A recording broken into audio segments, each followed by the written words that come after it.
We don't need to be spicy on this week's Cold Open because space company CEOs are doing it for us. Welcome to the Flame Trench.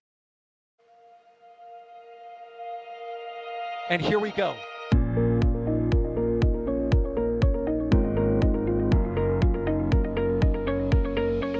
We have liftoff. Propulsion continues to be normal. R68 chamber pressure looks good. Following up. Roger, roger, planet. Water towers fly! Yes! Echo down to nominal. Flight downside FD off. Bring in FD off. It's orange! 125! Oh my god! Decollage. Look at this! Put that in the big bag, 343 unfolds to go. Indeed. We rise together back to the moon and beyond. This methane would be igniting in the flare, correct? Yikes. You dead? Sure. We don't need any more of these.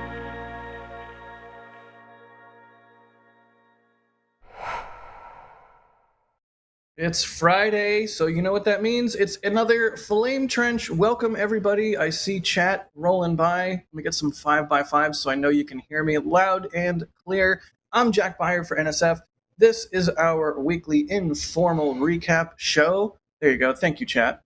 And yeah, we are going to get pretty spicy this week. There's been some good interactions, shall we say, going on space Twitter and space social media. So should be a good one. As always, EJ is reading a book. EJ, what are you reading today, EJ? Oh, we got the Encyclopedia of Aviation, Nice. obviously. What is that, a F4 on the front? What is that? That's beautiful. That's not an F4. No. A5 or something? Chat, tell me. I actually don't know what that is. It's a Navy plane. If I'm you waiting- know. I'm waiting You for know. chat. I think chat might be a little bit behind. No, it's not a Phantom. Definitely No, not it's a not Phantom. a Phantom. It's a, I think it's T-45, I think. I'd believe it. I'd have to Well, look. while we wait for chat to tell us what kind of plane that was, we're also joined this week by Alex.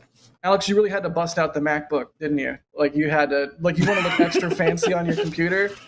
I don't You have like- books, so I have to do my bit with you this. Anyways, don't have I'm books? actually with stuff open, just Sure. Just wait. Chat will learn about how you don't know how to computer, which is hilarious. But Oh, jeez. we'll talk about that later. she just broke my bed. I had my bed and just Well, trashed it. just gonna have to deal with it. Mm. Ryan in chat says Alex is actually writing SBU right now. Well, I have SBU open. Like it's not a joke. Hang on, I can bring it up. Yeah, it was a flyover maybe week not, too. maybe We did a flight over Starbase, so Ryan just jokes, but it's actually pretty true. It's just the summary for now, like the skeleton, so to speak, of the Nice. script. I have to fill it up. Everything. Well, stay tuned for that on Monday. But in the meantime, we have a bunch of stuff from the week to talk about. Starting off with New Glenn. No, Glenn. It's New Glenn. Hooray! More Blue New Origin Glenn's- activity at the Cape. The Pathfinder was messed around with a bit in ports, shall we say. EJ, what's going on with New Glenn? So, Blue Origin took their New Glenn first stage Pathfinder down to Port Canaveral, and they used it to test their breakover device. Now, the breakover device is that blue pointy structure on the more left side of the screen right there. So, what does a breakover structure do, and why is it needed? A breakover structure is designed to take a first stage that's vertically landed, in this case, and move it horizontally. Blue Origin has opted to use a breakover device. Now, there is other rockets that land vertically, kind of actually down the pier a little bit from this one, that don't need a breakover procedure because they just use two cranes. Like with Falcon 9, you attach a crane to the top, you attach a crane to the hold down point, and then whoop, you turn it that way. But Blue has opted, probably due to New Glenn's ridiculous size, and I say ridiculous in a good way. It is a big launch vehicle. They've opted to use a breakover. And so they had the Pathfinder out there at Port Canaveral and used that big honking crane with the white boom right there to grab the top of this thing and turn it vertical and then bring it back down. It's pretty big. That first stage is 7 meters in diameter, and I mean, how tall do we think it is? It's pretty tall. How much? 58 meters. 58 meters. Okay, Beast. that's like 24 feet wide and 160 feet tall for the people from countries that landed on the moon. Yeah, thank you. Freedom units, America. Yeah. It's fine. Using metric.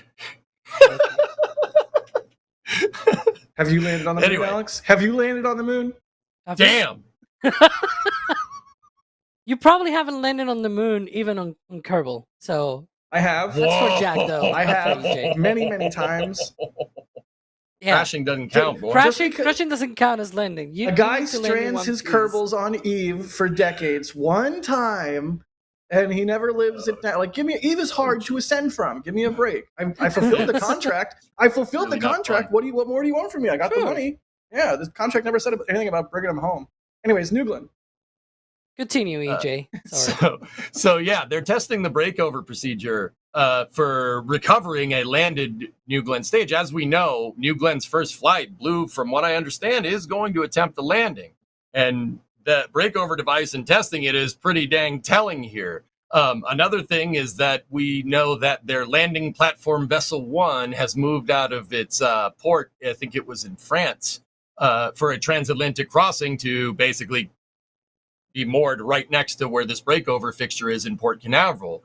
So I've always said, guys, that, talk is cheap in the spaceflight industry. I could say I'm going to the moon. Oh, yeah, I have a rocket and we're going to the moon in a week. All right. That means nothing if you don't have a rocket and a fixture and a launch pad, maybe a couple of things you need there to get to the moon, like a lander, maybe, right? Talk is cheap and the hardware speaks for itself, right? I mean, now don't get me wrong, that hardware right there, the landing platform is obviously Blue's planning on landing the rocket, so it makes sense that their landing platform will move out. The Pathfinder that they're using for the breakover procedure is not an actual first stage, but we have seen other pictures being posted by Blue's new CEO, a guy by the name of Dave Limp, posting pictures of flight hardware for New Glenn, and more importantly, flight hardware that's actually working. Right. He posted New Glenn's forward section. Yeah, the forward section, the inner stage with the fins actually working, talked about its thermal protection systems, and also showed pictures of its RCS firing. Wait. Sorry. Just let me interject for a moment here. Yes. Kevin, can we see that inner stage footage? Just indulge me for a moment. Okay. Somebody on Twitter retweeted this. I forget who they were. Sorry, whoever it was. But they were like, I wish there was audio. And I'm like, okay, hang on. I can handle the audio. I'll tell you exactly what it sounds like. And then it's like, wait, where's the venting? Where's the RCS? That's another video. Oh, okay. Dang it. It's another one. Ruined my bit. This is just the fins. That's all it sounds like. Anyways, there's your informed audio commentary. EJ, please continue saying smart things so this failed bit can die forever.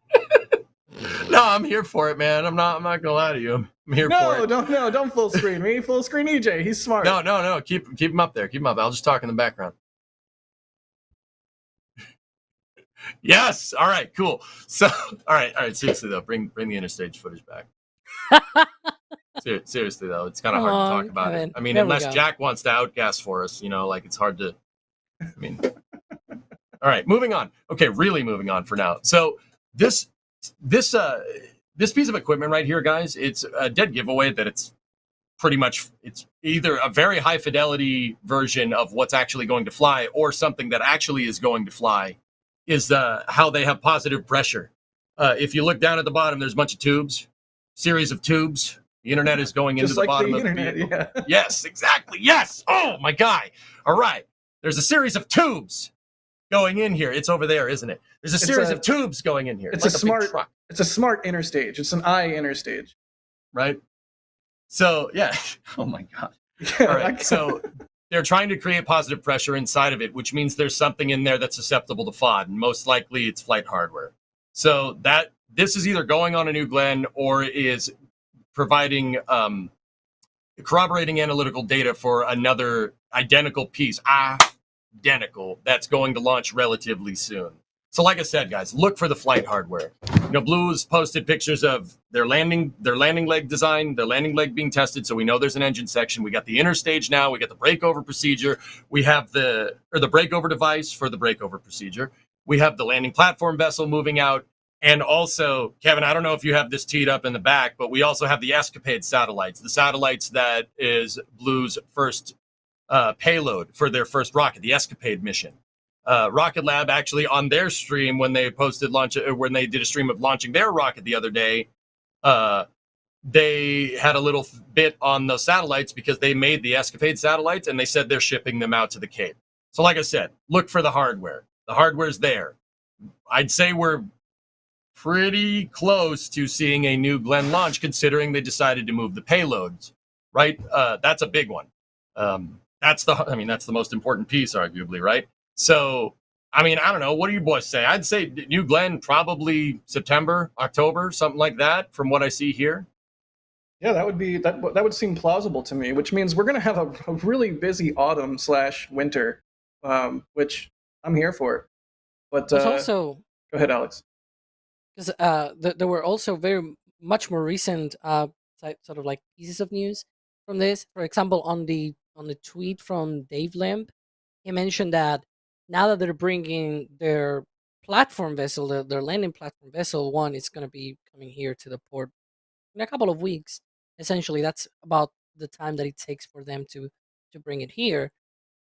That what they're going to be rehearsing once that comes back, they're going to be putting an engine section on the platform. They're going to be deploying the landing legs, and then they're going to be putting it on that stand, on that breakover fixture, and then do the whole retraction of the legs. So he essentially explained that they're going to be doing that sort of processing without the entire booster, because they don't need that. They have already done the breakover thing. The breakover part is already tested, but now they need to be able to test the folding of the legs as soon as they remove the booster of the landing barge, and then they put it on the breakover fixture. The landing legs fold, and then they break over horizontal, and off it goes on the transporter. So that's sort of what they're going to breach that gap in between that sort of processing.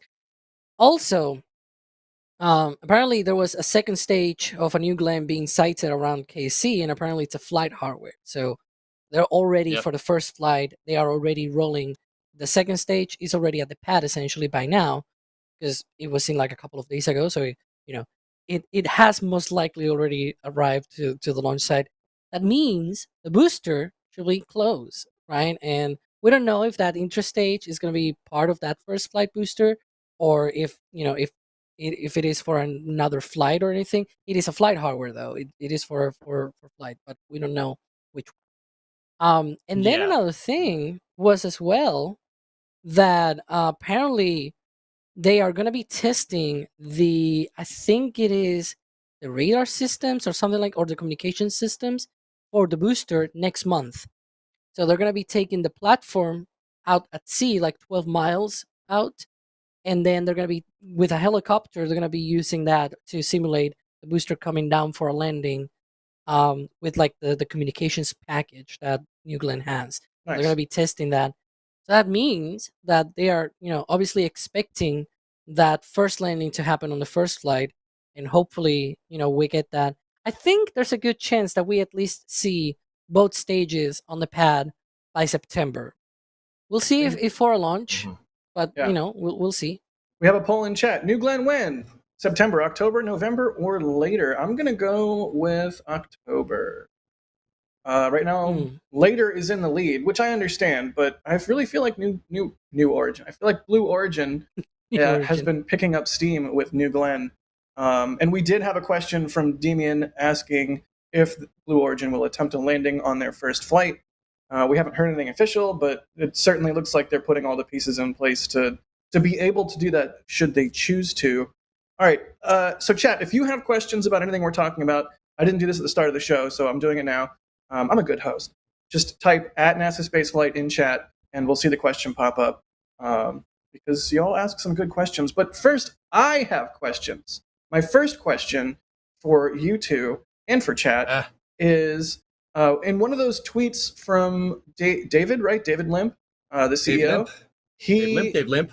He said something to the effect of those forward fins we saw actuating on the interstage, that those would be used to control New Glenn, quote, during ascent and descent. Do you think that was just PR, like, misspeak, or do you think that was literal? EJ, go first, because Alex really wants to talk, so I'm not going to let him. Me?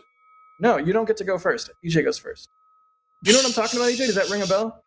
Yeah, I mean, I heard a bell ring. You could use those for ascent, I suppose. I mean, I'm not sure what you'd be doing with them during ascent. And when I say I'm not sure what, I don't mean I'm not sure. Why would they do that? I mean, I actually don't know. There could be something. Could be something with New Glenn's aerodynamics on the way up. I mean, I really don't know what that would be used for off the top of my head. But I mean, I don't know. You got to compare it to something that's analogous, right? We know that, like, Super Heavy, for instance, turns its grid fins during hot staging to get it more pitching moments so it can flip over. Right. I don't know. Does that count as ascent? I'm not 100% sure. I would say yes, because even after SEP, we all know the booster continues upwards for quite some time. Same as the SRBs with shuttle. There we go. We've mentioned shuttle, so Crispy won't fire us. And with Falcon 9, the rocket keeps going up for a while. So I would class that as ascent, even if it's something after MECO, but while the booster is orienting itself for burns and landing. Yep. Alex, what do you think, my good chum? I don't know. They obviously have gimbaling on the B4 engines, but if it helps, why not? Use it. That's my take. That was the shortest Alex answer in the history of Alex answers. Good job. I don't have a preference. Like my preference is, yeah, sure. Do what you please. Wait. This is the video. This is the video I wanted to do sound for. We got it. Kevin, ladies and gentlemen, can you start it over? Got it. I need it to start from the beginning.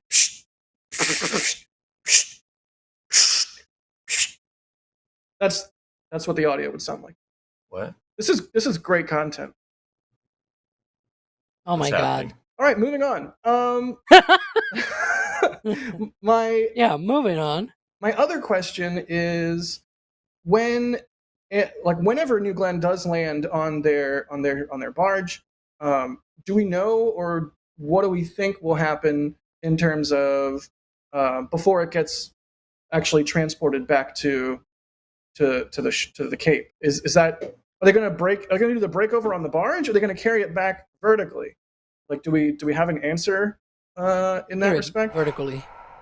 Yeah, I think Alex is right. I think it's vertical. Harry Stranger actually posted on X a little, I think yesterday, that new Blue Origin filed a patent at the very end of last year for an energetic welding application for landing legs. So from what I understand, and don't get me wrong, I'm not the biggest expert on this, it seems like New Glenn will weld itself to the landing platform. That's so cool.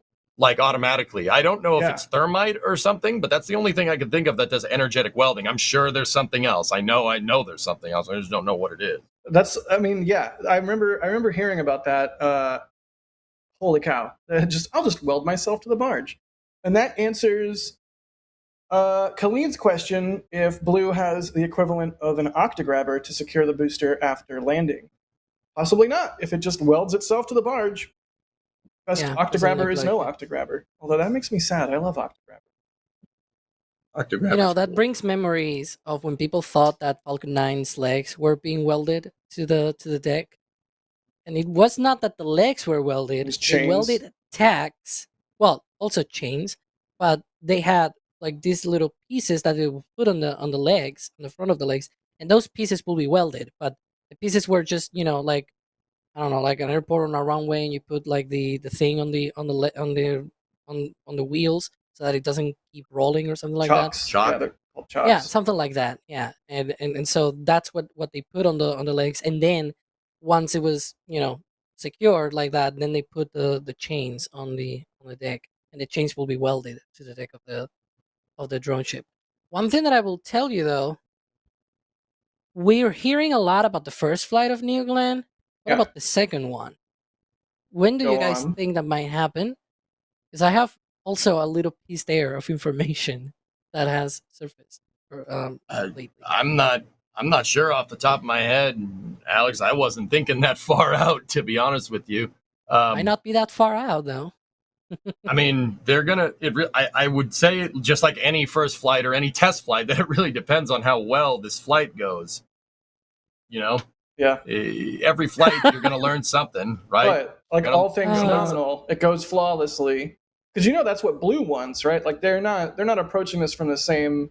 At least from my outside perspective, it does not appear that they're approaching this from the same fly, fail, fix, refly mentality that's like SpaceX is doing, where it's like, yeah, it blew up, who cares? Like it really feels like to me, Blue Origin wants this stuff to work the first time, right out of the gate. Mm-hmm. Yeah. So I'm kind of with you on that one. this week, apparently, well, this week, no, it's already last week. But apparently, Blue Origin filed an FCC, so a communications permit with the FCC, or at least requested a communications permit with the Federal Communications Commission to launch the MK1 Blue Moon lander no earlier than March 2025. And I'm going to Dang. bet if that's not the second launch, at the least, maybe the third launch of New Glenn. And that's essentially why I was like, when do you guys think it's going to be the second launch? If the first is like September, October, Yeah. are they going to be able to even launch a second one before the end of the year? Or will that, Blue Moon MK1 Pathfinder will be like the second? I don't know. I've heard conflicting Alex- information, but we'll see. Yeah, dude. I mean, it's entirely possible that they're using parallel development here. So, EJ, are you having a crowd strike moment? What's going on with your background? That's the ISS feed when it goes like out. Kevin, you want to, do me a solid here? And Sorry, I interrupted you. Please continue. No, it's fine. Kevin, you want to help me out here? It's not distracting at all. It's totally fine. This is great. All I want to do is read what it said. The Yeah, I know. International What does that Space say? has been on an interrupted due to. Okay, yeah. Anyways, New Glenn. Oh, I see in the It's- preview. That's Dee's video, right? Alex, Thank you. let the man talk. He's just laughing itself. No. I was trying to dial it back in, man. All right. Okay, so it's entirely possible that they're doing parallel development with New Glenn. That basically means, like, I said that interstage that we saw testing where Jack made the funny noises, Funny in air that quotes. might, yeah. I thought it was funny. Anyway, it's entirely possible that might be for the second flight, right? It might not be for the first flight. They could be doing development and validation, and as long as it passes validation, you're good. The risk of doing parallel development like that is if you don't pass validation, then you have to retool everything, right? I don't think that's what's going on here. Blue has had a good amount of time to get New Glenn. Dang, look at that freaking rocket! It's so beautiful. To get It's it- so like Dude, that it's was, a beast. That's how I It's a wanted to monster. close this segment, is just by gushing about how beautiful even this Pathfinder is. But please finish Yep. your thought, and then we will gush. Simulator. So, long story short, what I'm trying to tell you is that there's probably 4 or 5 New Glens in the pipe or something. That's a guess. I have no insider information there. It's just a guess, And Alex, that speaks to that. They might have the Flight 1 stack, and they might have used their Flight 2 stack to do the validation testing to validate that the systems work, so the Flight 1 stack can fly. The idea is that, well, you can get stuff done faster if you're doing parallel processing. However, once again, if you run into any speed bumps, you're gonna have problems. You're gonna have to go back and because do retrofits and whatnot, which is time consuming and cost intensive. Yeah, I mean, and we've seen parallel processing and parallel development from Blue Origin in the past. I'm resisting the urge to say New Origin, guys, because I did too many it. I times in cursed you. chat. I'm sorry. I Dang cursed it. it. I'm sorry. I apologize. We've seen them do this in the past with B4. They were test firing B4s while they were also doing acceptance testing, or not test firing. They were doing other types of tests on turbine machinery and also manufacturing engines at the same time. So that's what it was. Right. And that's how they were able to scale BE4s. Because, like, don't get me wrong, I know I can't mention the BE4 without someone going, but the Raptor. I understand. Raptor is amazing. You're not wrong. But think about this in the construct of what New Blue Origin is doing. New Blue Origin. Think about what they're doing. They're scaling BE4s as well. And if you're going to do that, and if you're going to set up for scale, parallel development is what makes sense, because if something goes wrong with a booster, you could just fix the next one. God, if something goes wrong with a rocket. Look at that. Dude, 7 she's of a those. beast. 7 of those puppies. Dude, Let's go. I'm not going to lie to you. That's pretty damn cool. Let's It's pretty go. cool for what No, it it's is. actually hot, EJ. You are not wrong, my friend. You're not wrong. Filling in for Sawyer this week as Hey, Sawyer is missing, right? So You got he's the not buzzer. here. Don't say he's missing. Like, we know where he is. Okay. Well, he's missing the flame trench. Okay. How about that? I have further questions, and we do need to move on to the next topic. And we have viewer Hit me questions with as those well. laser beams. What's So up? my other personal Nuglin question is that simulator, which has been getting a lot of action around the Cape, doing various tests and just validating procedures and flow. Do we think the flight New Glenn is going to look basically the same? Like, the simulator seems like the weld lines between the individual ring sections has not been like ground down and painted. Like, you can see the rings. Like, do we think that's what New Glenn is going to look like proper, or is that just what this? No. Like, why do the extra No. work on the simulator? Alex, you got this one? Yeah, the Go for it. actual so the simulator is just like that because that's how it was built. I think it was built like in 2017, 2018. It's just built different. So yeah, it's just built for being a simulator. But the production sections are built with barrel sections, and so you don't see all the rings. Even like on Super Heavy and Starship, if you're looking from far away, the only weld lines that you see are the ones for the barrel sections. You have to actually go close to see the individual rings on each of the barrel sections. The barrel sections, I believe, on New Glenn are probably like, made into a roll. And so that's how they do it. On Falcon 9, it's actually panels that they weld together. But yeah, I think it's also like painted on. We actually had Max took a picture of one of those, a New Glenn booster without the engine section and without the forward module, what they call the mid module, but it was nothing mid, as we call it. Oh, dude, no. we did that joke when Please. it happened, because it's called the mid module. It's like the tankage section, just the methane and oxygen tanks, and they call it the mid module, and we said it's nothing mid. But yeah, and you can see it was like smooth. You couldn't see all of the barrel sections or anything like it. Yeah. Other dude, than that, mm-hmm. I'm also wondering, because the early renders of New Glenn had the strakes, the fins, and some of the raceways and whatnot. They were all white. But lately, I've seen more updated renders that show them in black. Yeah, there's the flight hardware. Actually, you cannot see the strakes nor the fins because the engine section and forward module are essentially like simulators, but the mid module, the middle of that, it is flight hardware, and you can see it's smooth. But that's one of the things that I'm wondering about, if we're gonna see the strakes, interstage, and like the fins and everything, all of that being black, because in some more recent updated renders it is black. So that would be awesome. I think it would be pretty hot. Also, or blue. Like, I think blue would look sick too. Something like that. I mean, White and black would be like Falcon 9 if you it would. think about it. Right. Let's do some viewer questions about New Glenn before we move on to our next topic. And yes, we're going to talk about Raptor 3, and yes, we're going to talk about Starliner. We're just going through the topics. Just chill. Just wait like All the 5 minutes. things. Flawed Perspective says, if Blue launches a lander in March 2025, Elon is going to have an aneurysm. It's not really a question, but it's something I thought of when you brought it up, Alex. Yeah, that would be a little bit of a coup for Blue, even if it's just a lunar lander Pathfinder, to launch that before Starship HLS prototype gets launched, because it's like tortoise and the hare, and I could totally see their PR team or their comms team playing that off as like, look, we're catching up. So that would be really interesting to see if they actually do launch their Mark One. What did you call it, Alex? A Mark One Pathfinder? Yeah, Mark One Pathfinder. From what I've seen though, maybe I didn't look through the entire description. It kind of looks like it's more to shake up so it's like MK1 Pathfinder.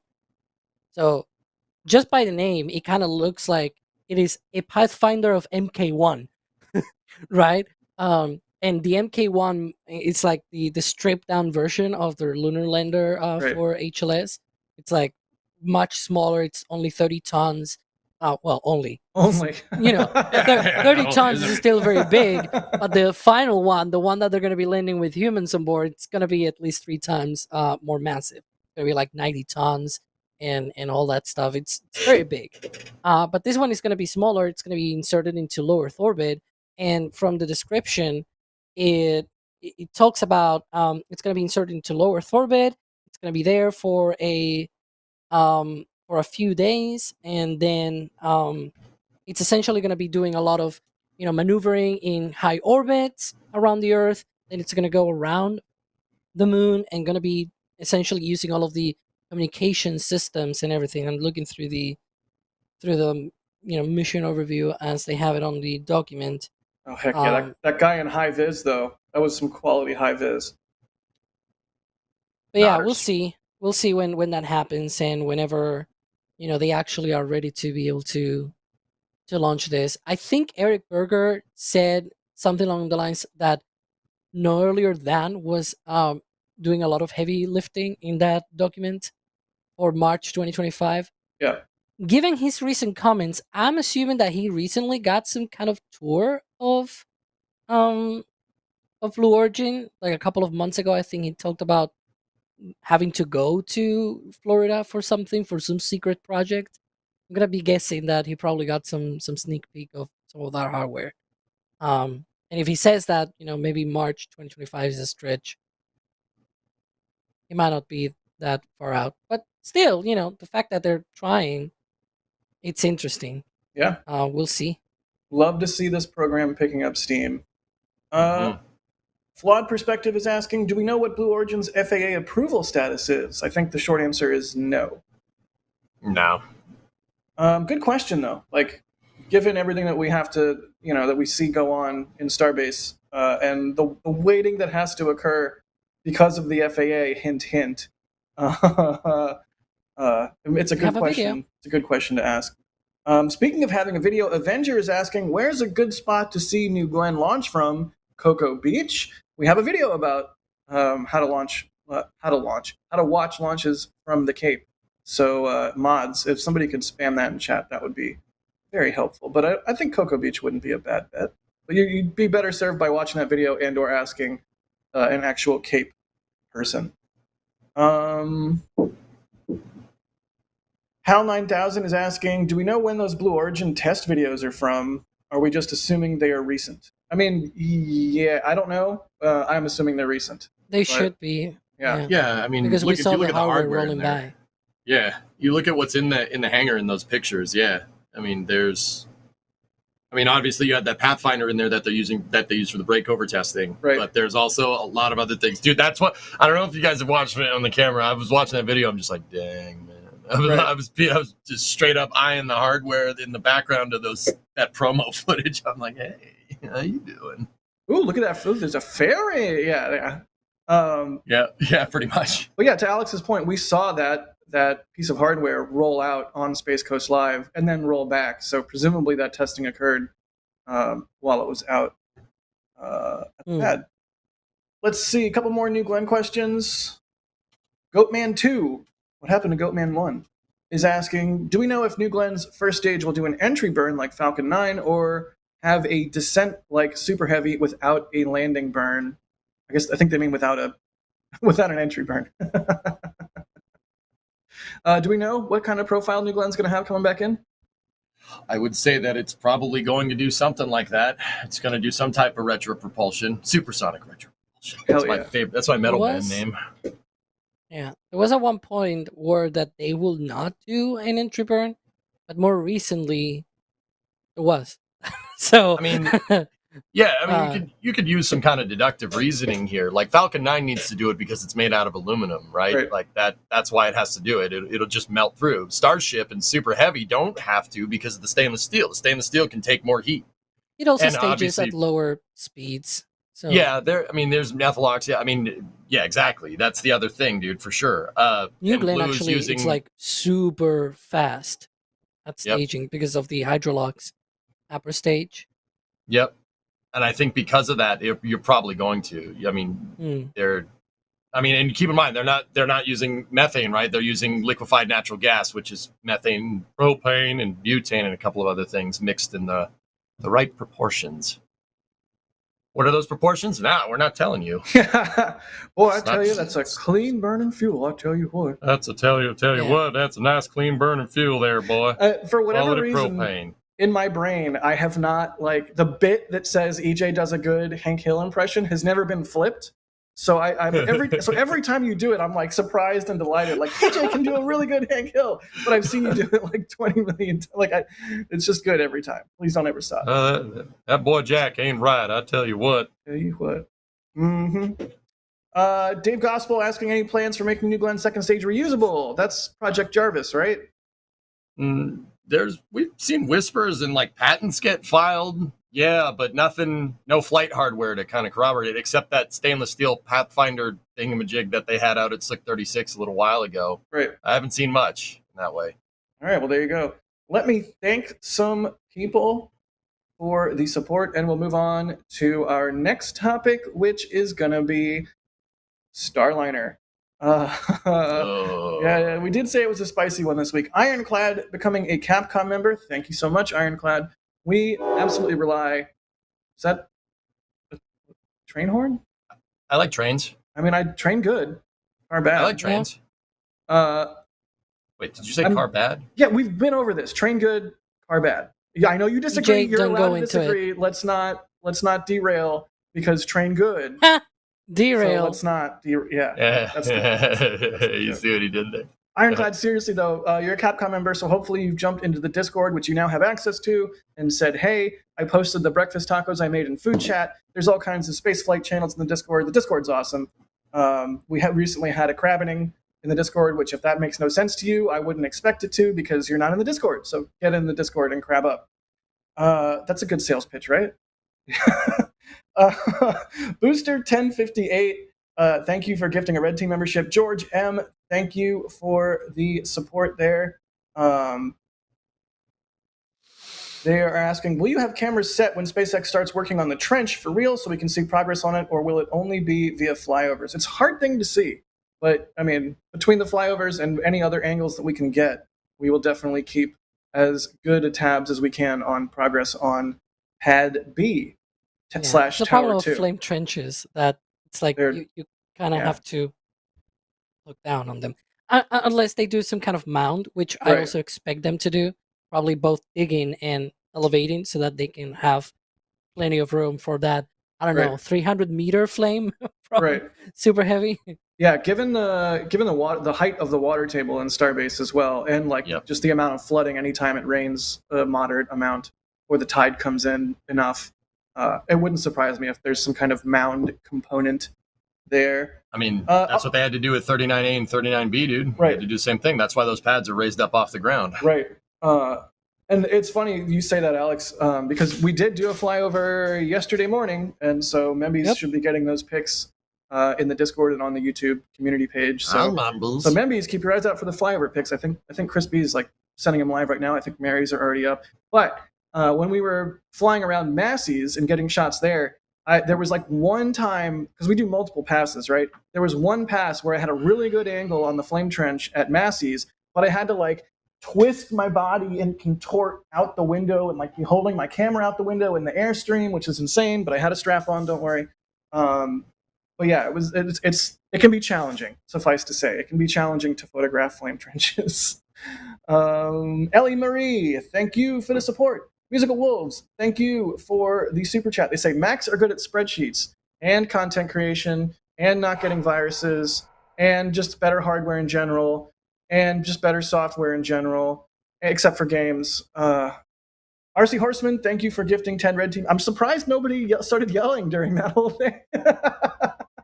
RC Horseman. I'm not gonna be arguing Thanks. about computers because I know I'm gonna My be computer good, scolded. your computer bad. Tribalist. No, I'm not that person anymore. RC Horseman, thank you for gifting 10 red team memberships. M2M, thank you for the support. They say, hang on a second. It was Metric that landed you on the moon. Rule Britannia. Long live Metric. What's a kilometer? Musical Wolves. Again, thank you. They say, how often are customer payloads used on part of the first launch of a new rocket?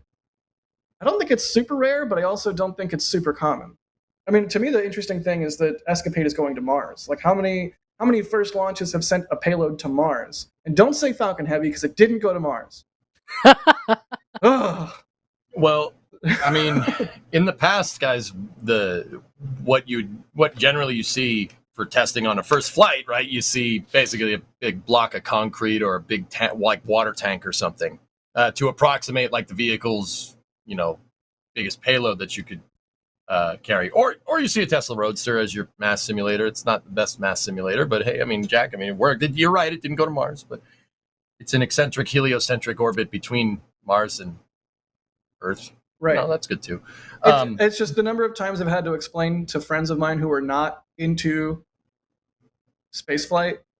Like, they're like, didn't Elon send his car to Mars? And I'm like, I don't want to be the well actually guy, but no, it sort of went kind of some of the way to Mars. When you look into when you look into like the sort of like stats, more or less like about it's like 50-50, right? If not, instead of like a concrete block, they might have like some kind of satellite-like structure with instrumentation and everything to be able to measure everything. You know what? This thing of like how often is customer payloads used on part of our first launch of our new rocket? Forget about a payload. What about humans on the first launch of a rocket? The space shuttle. There you go. Yeah. I've mentioned it again. Yeah. Like that STS-1, it was nuts. Yeah, I think I said this last week, or at least recently. The older I get, and the more I think about the space shuttle, the more I'm just like, that was crazy. Not just STS-1, but the whole program. But especially, they were cooking. Yeah, they were cooking. They were cooking, like full on Michelin star, like Gordon Ramsay. Yeah. Like, even for Saturn V, they had 2 uncrewed missions first. Right. Yeah. And you guys want to hear something crazy? And a proper abort system. Go ahead, EJ. Yep. Right. You guys want to hear something crazy? Go and look at NASA's budget. Even after you adjust it for inflation, they developed the NASA side of things with the shuttle, which is arguably a big amount of systems. I mean, there were other stakeholders that had deeper pockets that worked on the shuttle program at the beginning, right? Right. Uncle Sam. But NASA developed that shuttle. NASA developed that shuttle on a budget adjusted for inflation. That's about similar to Gemini. Think about that for a second. Let noodle on that one. It's pretty crazy. I don't like it. I don't like those noodles, EJ. That hurts my head and my soul and my brain. The fact that the thing actually worked. I don't want those noodles. I don't want those noodles. Yikes. Ninja Decimator. I like noodles. Come on, Kevin. There we go. There you go. Ninja Decimator, thanks for the super chat. People that are tuning in for the first time are probably like, what is going on? That's the intention, yeah. Lots of things are going on. Yeah, that's the intention here. That's why we're yapping here. We don't want you to be informed. We just want you to kind of go, all right. Right. Ninja Decimator is saying New Glenn gases should have been pews instead of psh. Maybe next time. Maybe for the outro. We'll give you the pews. Telstar86, thanks for gifting a red team membership. I'd rather be flying an X-Wing. Thank you for the tip to tips.nasaspaceflight.com. We appreciate all the ways you can support us, and especially that one. They say, from the last week, could they launch Halo and PPE into Earth orbit, dock with Artemis 2 around the Earth instead of the Moon, and use Starship to push Gateway to lunar orbit? You ran out of docking ports doing that. Also, we were talking last week about the RCS issues where the Gateway cannot control itself when Starship is docked to it. So I struggle. I struggle to think that that it would be it would be able to have a lot of control authority under a powered, So option of flight. the Go reason, ahead, EJ. the reason why I said you ran out of docking ports is because, okay, the power and propulsion element, you were talking about longitudinal docking ports. So docking ports that are on the same axis as your axis of thrust from the vehicle, right? Any Kerbal player will know this, right? So you have your power and propulsion element, and then you have Halo. Halo has a docking port at the end, right? And then you have Orion attached to that. And then if you somehow got, where's your docking port for Starship at this point? Because that's your boost stage. That needs to be aligned with the long axis of the vehicle. I mean, you could do it sideways, but now you're getting into differential load here. The axial ports on Halo, if I had to guess, are designed to go with, the axial ports are actually built stronger, right? CBMs on the ISS are built the same way. Not a lot of people know that. You have axial and radial CBMs. So like the docking ports that are at the very ends of the modules, right? Those are designed to take more load relative to the ones that are on the sides, like on Node 2 or Node 3 on the ISS. I would assume the Halo is built something similar to that. I mean, I don't know for sure, but long story short, you need those two docking ports to be able to handle the load of the thrust. And it needs to be on the long axis. I'm not sure where HLS would play in this play nice with these things. Now, like maybe HLS moving the Halo in the PPE, no Orion, and then Orion goes later. Maybe. I mean, that might work, but who knows if those docking ports, which are rated for more thrust, are rated to have 12 meganewtons of load, of acceleration be put on them behind it. That's a lot. Starship's engines are big. That's what I'm trying to tell you. Yeah. I don't know if it's designed to do that. And Booster 1058, thank you so much for the super chat. Cool. Let's move on to our next topic, which is Starliner. But once We're again, dancing around it, aren't we? we are. I'm scared. Why? But Are you scared of Jack? I'm not actually. But yeah, thank you everybody for the support. We can't do this stuff without you. So it really means the most. Yeah, Starliner. We had the first presser in 2 weeks, and we got a lot of really good information. I feel like it was a really good presser. It was all the things we wanted to know. So EJ, let us in on what went down this week. So there was a press conference that happened earlier this week where NASA officials came in and basically discussed what's called contingency procedures for the CFT2 mission. Now, what are contingency procedures and why do they have, why are they doing this? Contingency procedures are there in case, certain events happen. Kind of used in an emergency, but kind of not. Contingent means it's dependent on what's going to happen before it, right? So some of these contingency procedures, and all these contingency procedures are pertaining to the CFT1 mission. So they're pertaining to Starliner. I mean, I don't know if we needed to mention that, but so what's going on here is that NASA is looking at other ways to get Butch Wilmore, so Barry Wilmore and Sonny Williams, the pilot and commander of the CFT1 mission. They're looking at other avenues to maybe get them back down, and one of those included seat adjustment for Dragon and bringing them down potentially on the Crew 9 Dragon and having them do a long duration stay instead on the ISS and come down. I think it was February of 2025 when the next rotation mission happens. Now, once again, a lot of people say, I've seen this reported in the news, and it drives me up the wall. They're like, "Oh, they're stranded. They're stranded. They're going to come down on a Dragon." No, these are contingency procedures, guys. That means it really depends. Now, what does it depend on? It depends on the fault tree analysis that Boeing is conducting. Boeing and NASA, it's a joint thing. They're working together, are conducting because of Starliner's thrusters. What the heck's wrong with Starliner's thrusters? Okay, they overheat. That's the right way. That's the right way to say it. 2 press conferences ago, I think. Can we amend that to be they get too spicy?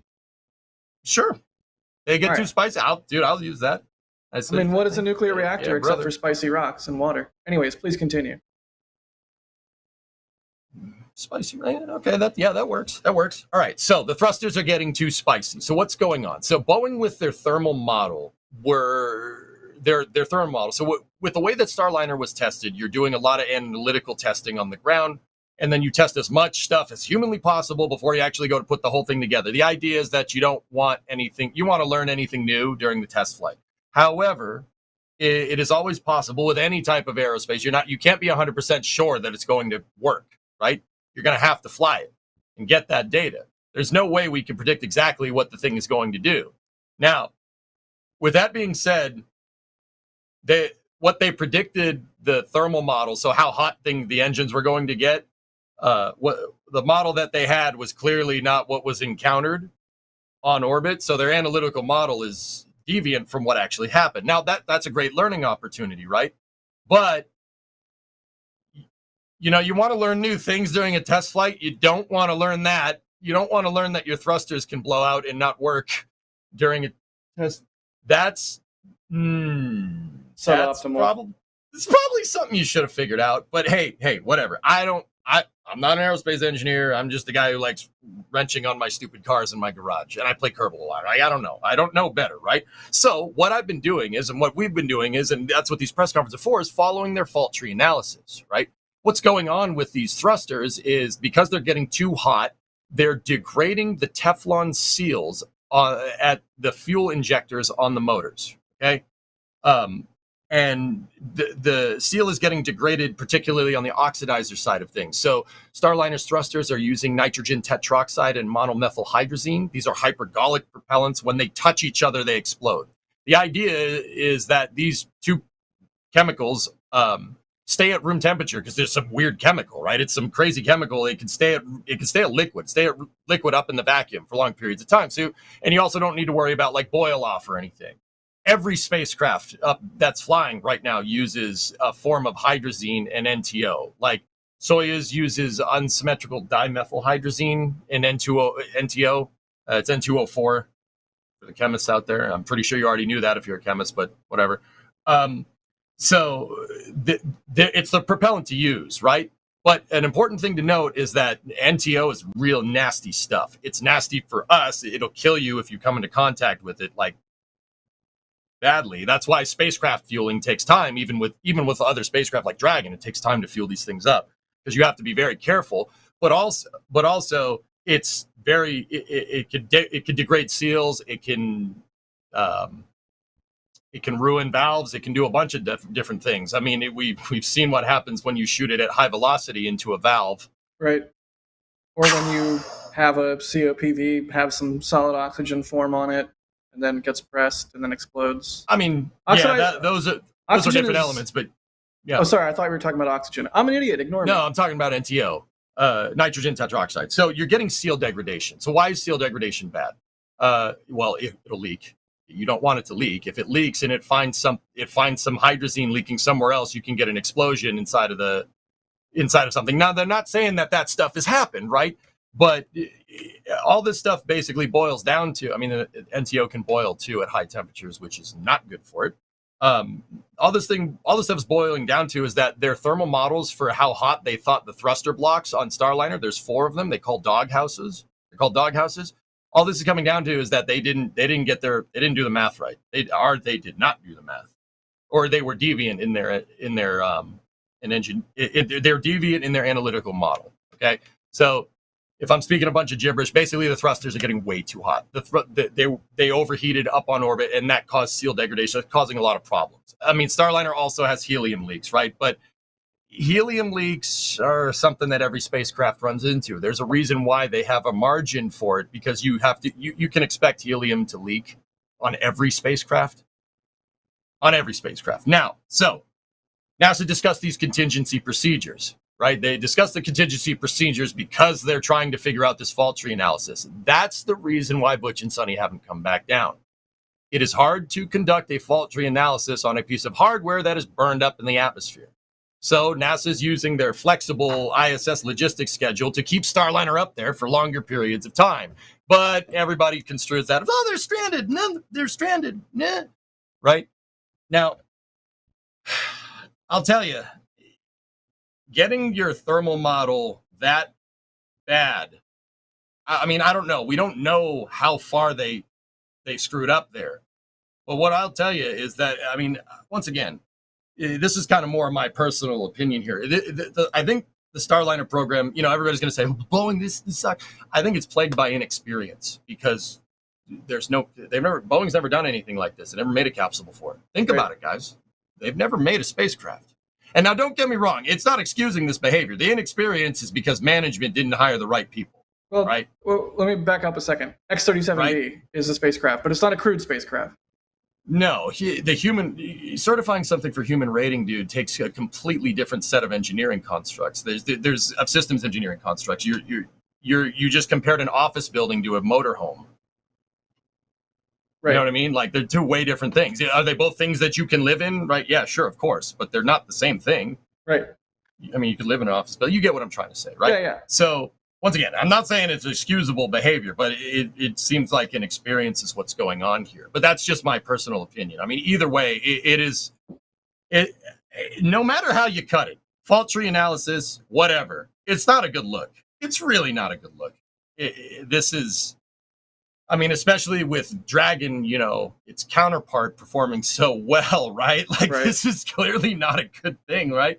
But I don't know, man. When you think about it, I guess I want Starliner to work because for the same reasons that this contingency procedure for Sonny and Butch to potentially come down on a Dragon, I want Starliner to work for that exact reason, because of redundant dissimilar architecture. I think that that's the right way to go. You need to have two ways to get into space, because if one has problems, you can use the other one. That's the whole point. That's the whole point of dissimilar redundancy. Bingo. Exactly, man. Like, there's a lot of vitriol being thrown towards Boeing, and a lot of it is well-deserved. I'm not going to sit here and pretend like it's not. But I think it's what's more important, and it's more critical to future astronaut safety, is figuring out this fault tree. Now, Jack, that brings me to NASA had this presser, right? They had the presser this week. They hadn't done one in 2 weeks, dude. I think you should talk about this part. Why haven't they had one for a little while? Like, why did that happen?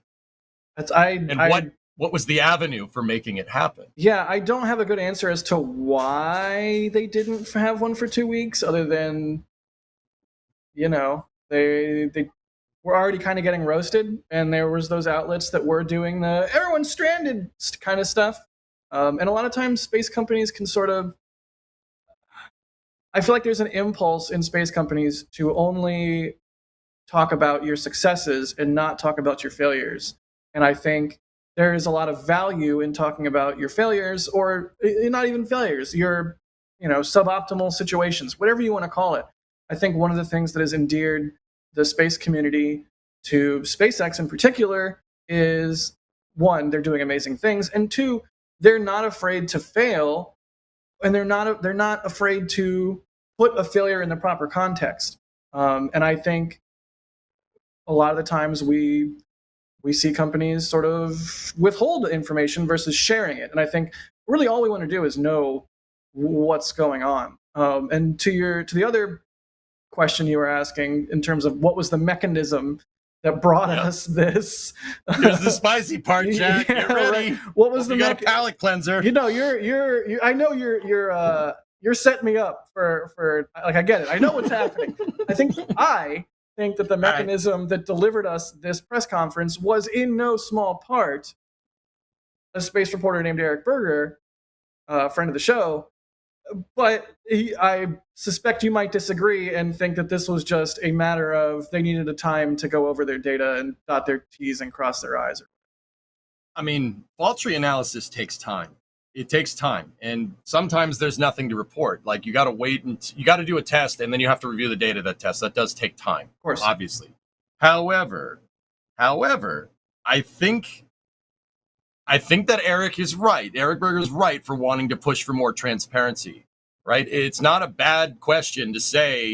It's a bad question to ask, like, what the heck's going on? We're U.S. taxpayers. We deserve to know, right? However, I think this whole thing, that what happened with Eric and getting, you know, his inside sources, and then, you know, basically forcing NASA's hand into a press conference, right? Right. I think there's a more important thing to talk about here. Where does transparency play in public-private partnerships? Because NASA isn't operating their spacecraft. That's a very good question. Shuttle, it's a ride. You know, NASA said themselves, it's like a cab. You know, I think in a What- lot of ways, in the same way that regulatory has had to deal with the new realities of commercial space, and in the same Mhm. way that NASA themselves have had to deal with the realities of commercial space, I think journalists are also, sort of Mhm. still dealing with the realities of commercial space. I mean, the recent Yep. events with ULA, although this stuff going on with Starliner, like yes. So I'm agreeing with you here. I'm thankful that this played out the way that it did, because that's how the system works, right? Like journalism was like poke poke poke, and then we got more info. Of course, correlation does not equal causation, but Mhm. certainly seems like there was some causation there. I mean, dude, there's no doubt that Eric forced their hand. Like you can like that guy, you can hate that guy. There's no doubt he forced their hand. NASA has never held press conferences randomly on a Wednesday Right. in the middle of the day. They never do that. Yeah, and I mean, the system works. Like that's how it's supposed to work. Yep. That's what journalism is for.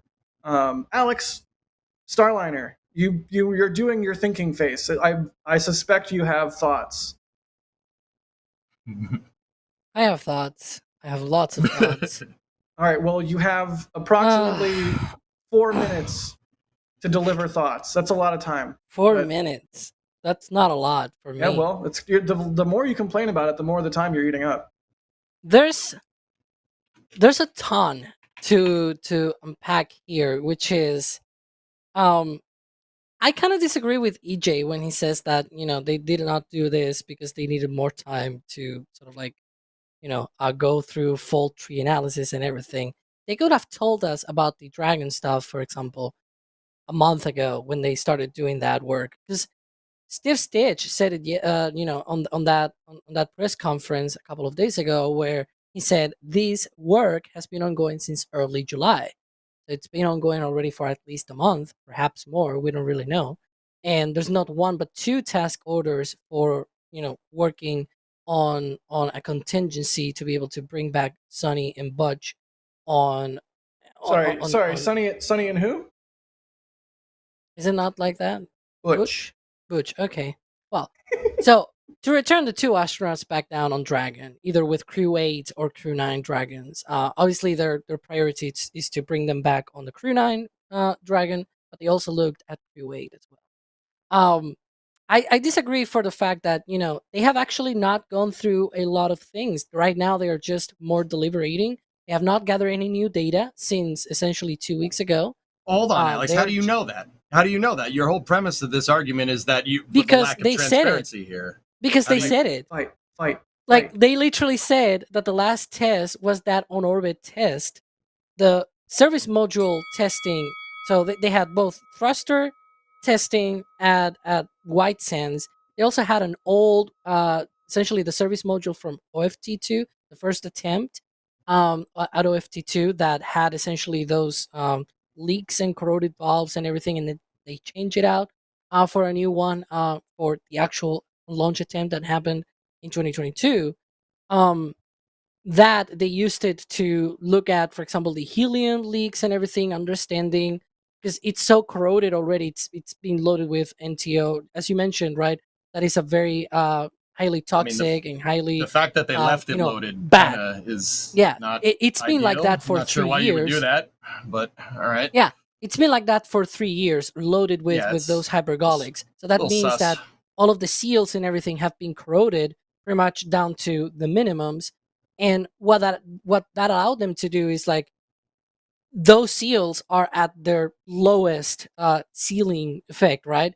So they can have the worst case scenario there to be able to check on those helium leaks versus the best case scenario, which is one of the upcoming service modules. They also did testing on that versus the one in orbit, which is somewhere in between. They just don't know how bad the leakage and everything, not you know what I mean, right? How bad the but the seal degradation is from nitrogen tetroxide. It's not from the helium. No, am I wrong? Yes, I understand what you mean. What I'm trying to say is that what they did is because that nitrogen tetroxide corroded the seal.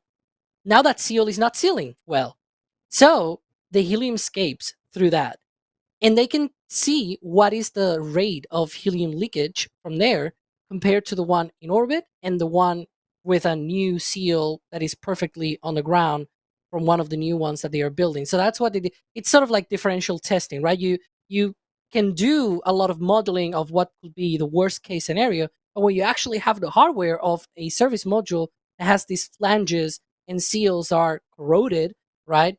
It is true that the root case is not the same, and it's potentially not even the same. But if you want to look at the leakage rates and things like that, you want to try to guess how much margins you have. That is a good way to do that. When you load it with helium, you test the leakage of that system, and you are able to do that. So that's what they did. All of this testing is already done. They have already explained this. It's already done. White Sands has completed all their testing, and now on orbit, they did this firing of these 27 thrusters out of the 28, and it's already done as well. So all of that testing was done 2 weeks ago. They were supposed to do a return sort of flight readiness review or something like that. Like on August 1st, it was not done. They actually posted a press release saying, "Hey, look, we're still taking more time." We actually posted this last week because I wrote Twist last week. And I remember when we posted the news about Starliner, was like, yeah, well, there's this thing going on with Starliner, but they haven't really said any return date. They were supposed to, but they haven't, and so they're still looking at all that data.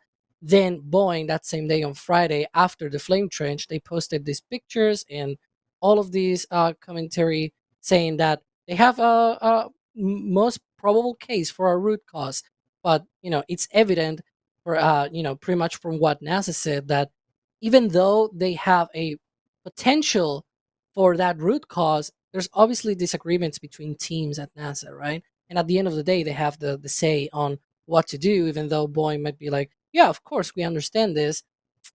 But yeah, what I'm trying to get here is that they have not gathered any more data for a couple of weeks at the very least. They are just looking through all of that. They have delayed all of these reviews, high management reviews. And right now, they actually have a deadline in place for mid-August. And one of the, I think it was Michael Sheets on Twitter, he said something along the lines of like, we are on August 7th. They said mid-August is sort of the deadline to be able to make a decision because of all the preparations that need to be done, either for the return of Starliner or for, having to do that contingency with Crew 9. And so they need to get to a decision potentially in the next week or so, and they're still deliberating and looking through all the data. There's a moment where you have to make a decision. You cannot be looking at your data endlessly, right? There's a moment where gathering more data will not get you anything new. You're talking about flight rationale. Yeah, exactly. The flight rationale, where it's like, I have actually a sort of complaint about the testing that they've done with the Starliner in orbit, because it was just short firings of the thrusters. And what they actually talked about with this issue, Jack, I know I've seen the poll. You cannot blame me for talking a long time because EJ also talked a long time. For the record, I'm listening. You've already gone over your time budget by 4 minutes, just for the record. 7 minutes. I'm 7 minutes. It was midnight 7 on my clock when I started, and it's now midnight 14. There is a poll in chat. The poll in chat is, what is Alex's record answer length? 5 minutes, 10 minutes, 15, or well over the 12-hour YouTube. For what it's worth, Alex, I might disagree with you on this, but I want you to keep talking. I'm listening. I just want to make my case here that when they tested the service module in orbit, they did short firings, and this problem occurs when they're doing multiple firings and for a prolonged period of time.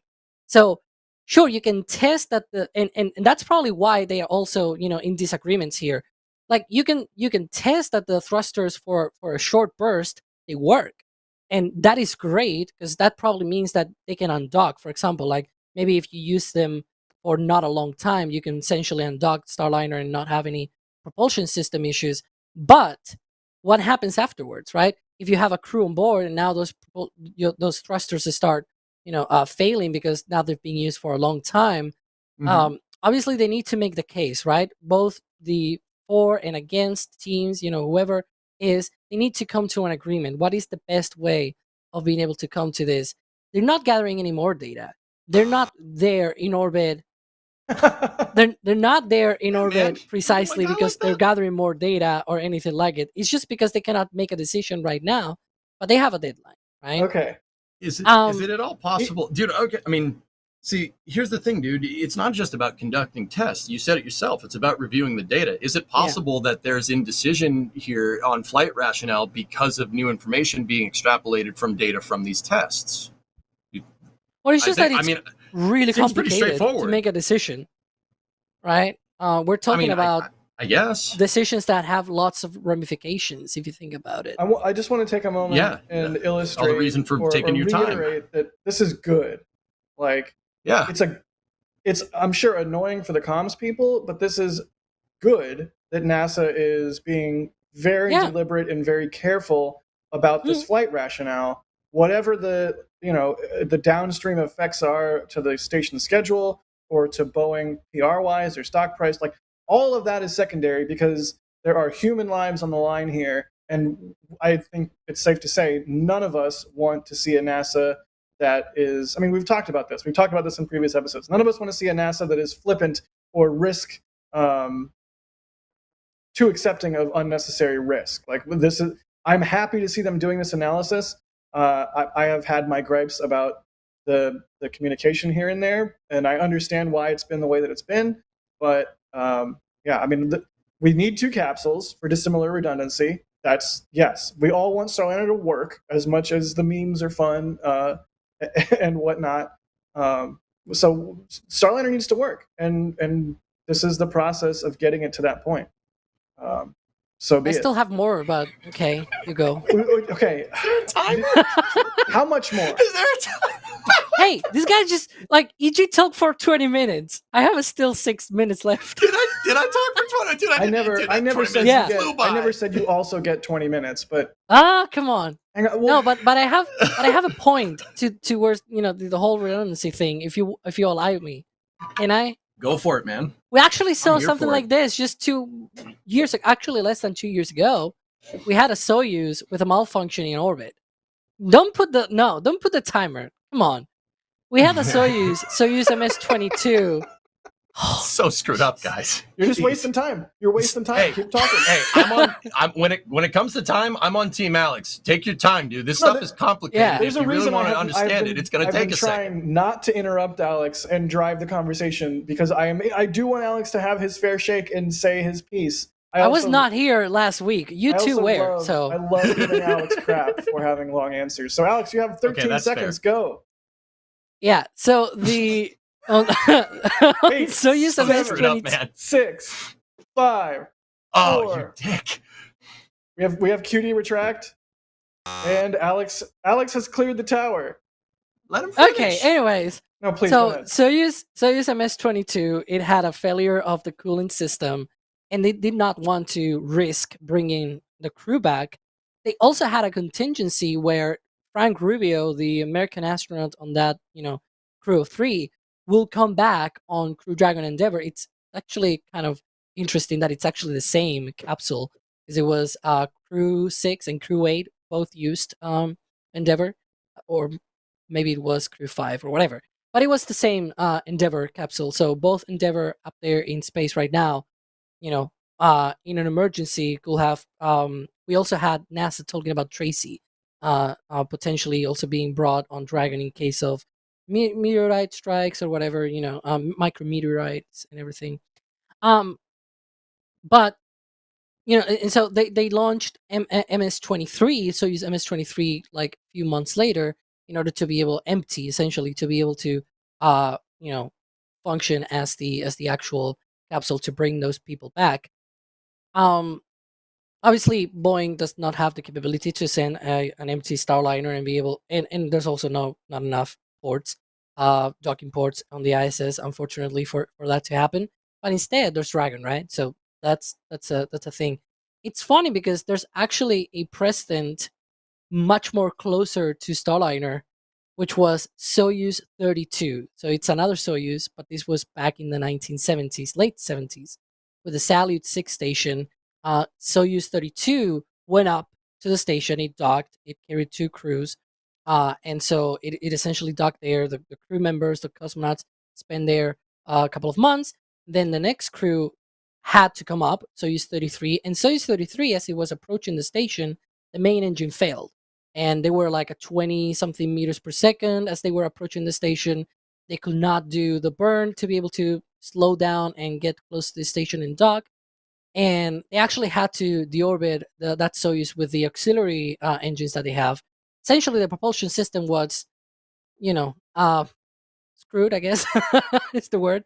Pretty much, not exactly like Starliner, but essentially they had trouble with, thinking that Soyuz 32 was going to be reliable enough to be bringing those crews back, the ones that were staying on the station. So instead, they brought, after a lengthy, troubleshooting and everything on the ground, they sent Soyuz 34 empty to be able to bring back those people and be able to have like a backup contingency. So that I think having that kind of capability where you're like, either you send another spacecraft that is empty and it has all of the solutions and everything already in place.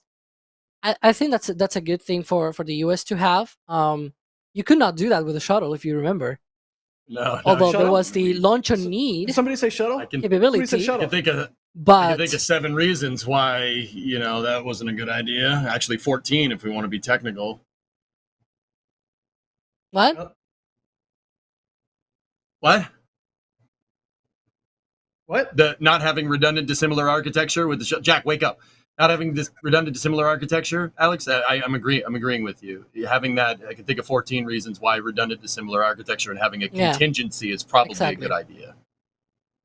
Okay. I hope that chat understands that I lovingly give Alex crap for his long answers, but I love Alex for his informative and insightful brain. I'm here for it, man. Yeah, I'm here for it. I don't want to be the smartest person I'm here. not going to stop giving you crap, but I'm here for it. Just to be clear. I know you know that, Alex, but just in case chat, because chat is actually chat is pretty spicy. Tommy with a super chat that says Alex talk token. Bideford with a $50 super chat. Bideford, what are you doing? Thank you so much. That's an insane amount of money. They say, here's for all the talking Alex wants. Wascally Wabbit with a $10 super. They say, we need Alex talk tokens. I'll start. Here's a 10-minute Alex talk token. All right, well, the thing is he's in a deficit. He's starting out in a deficit, so he's already like negative 10 million minutes. So now he's negative 9,900,000. You get it. It's a joke. It's funny. I'm here for the Alex explanations. I'm not going to lie to you. I am too. We're going to talk about Raptor 3, so I'm going to be pointing at my back here as well, because this is the Raptor 3 picture. I mean, okay, so Alex, to dial us all back in, you're talking about contingency procedures. You're talking about how all this stuff is good to have. It's good to have contingencies. But the original context of the question that I asked was, you say, well, they got to make a decision. They haven't done anything new. But then I'm confused where you're coming from, because then you went on and listed a bunch of things that they're actually doing right now and a bunch of reasons why they should do that and a bunch of reasons why that's a good idea. Dial it in for me, man. Where are we going? That was about... Yeah, I think at one point in this whole discussion before between you and Jack, I think there was some kind of conversation of them. They're not doing the press conferences because they're taking their time and blah, blah, and looking through the data. And it's like, yeah, but you can still do press conferences as, it has been demonstrated this week. You can still do the press conference and say, look, this is what we're looking at. And this is our situation right now. It's a really complicated, like that actually makes me feel more, empathetic for them, right? Like I can understand them better when they're like, look, this is all the complicated stuff that we have in our table. We're managing all of these 1,000 contingencies so that, at the end of the day, both astronauts return safe in whatever shape or form. So like, you're saying more transparency, right? Yeah. More transparency is actually good PR. Like a lot of people in the industry think, oh, they shouldn't be like I've seen, and this is probably a bit of criticism to certain people, that I've seen certain folks on social media say, "Oh, there shouldn't be any more press conferences because the media always asks the same questions." It's like, yeah, sometimes you kind of need to repeat and dive in and try to get that answer from NASA. Believe it or not, it's complex. As the person that sometimes has to ask other people's questions, sometimes it's really complicated to get a really concise and valuable answer out of a bunch of folks. And it's probably easy to think about that when you're within the program, especially if you work on Starliner or work within NASA. You're like, you're just a bunch of people that just want to inquire, whatever. It's like, but that's the whole point of journalism, and Right. and try to understand and bring that point I got you. across. Right, Nick. And if you explain it, it goes yeah. back to what we were talking about a little bit ago. Feels like a lifetime ago. Where I'm sorry, Alex, I can't resist. He has it out for you, man. Damn. More transparency is better, and in an information vacuum, people will say, I heard this, I heard that. There's gonna be, but when you actually get the information and are able to say, okay, this is the situation, it goes a lot different. So, I mean, one example of that, if you allow me just 1 minute, you can put a timer maybe. There were people that were blaming, Eric Berger for putting the whole thing about, the software not being able to undock. But then NASA came out and they explained it properly. Eric probably heard it from a source and he was not able to get the full information. But because NASA explained it, now we actually know, right? Like, right. Being transparent allows media to be able to concisely explain things. And sure, he got that wrong, but he got a bunch of other things right. And so I would say he got that's mostly the whole point. right.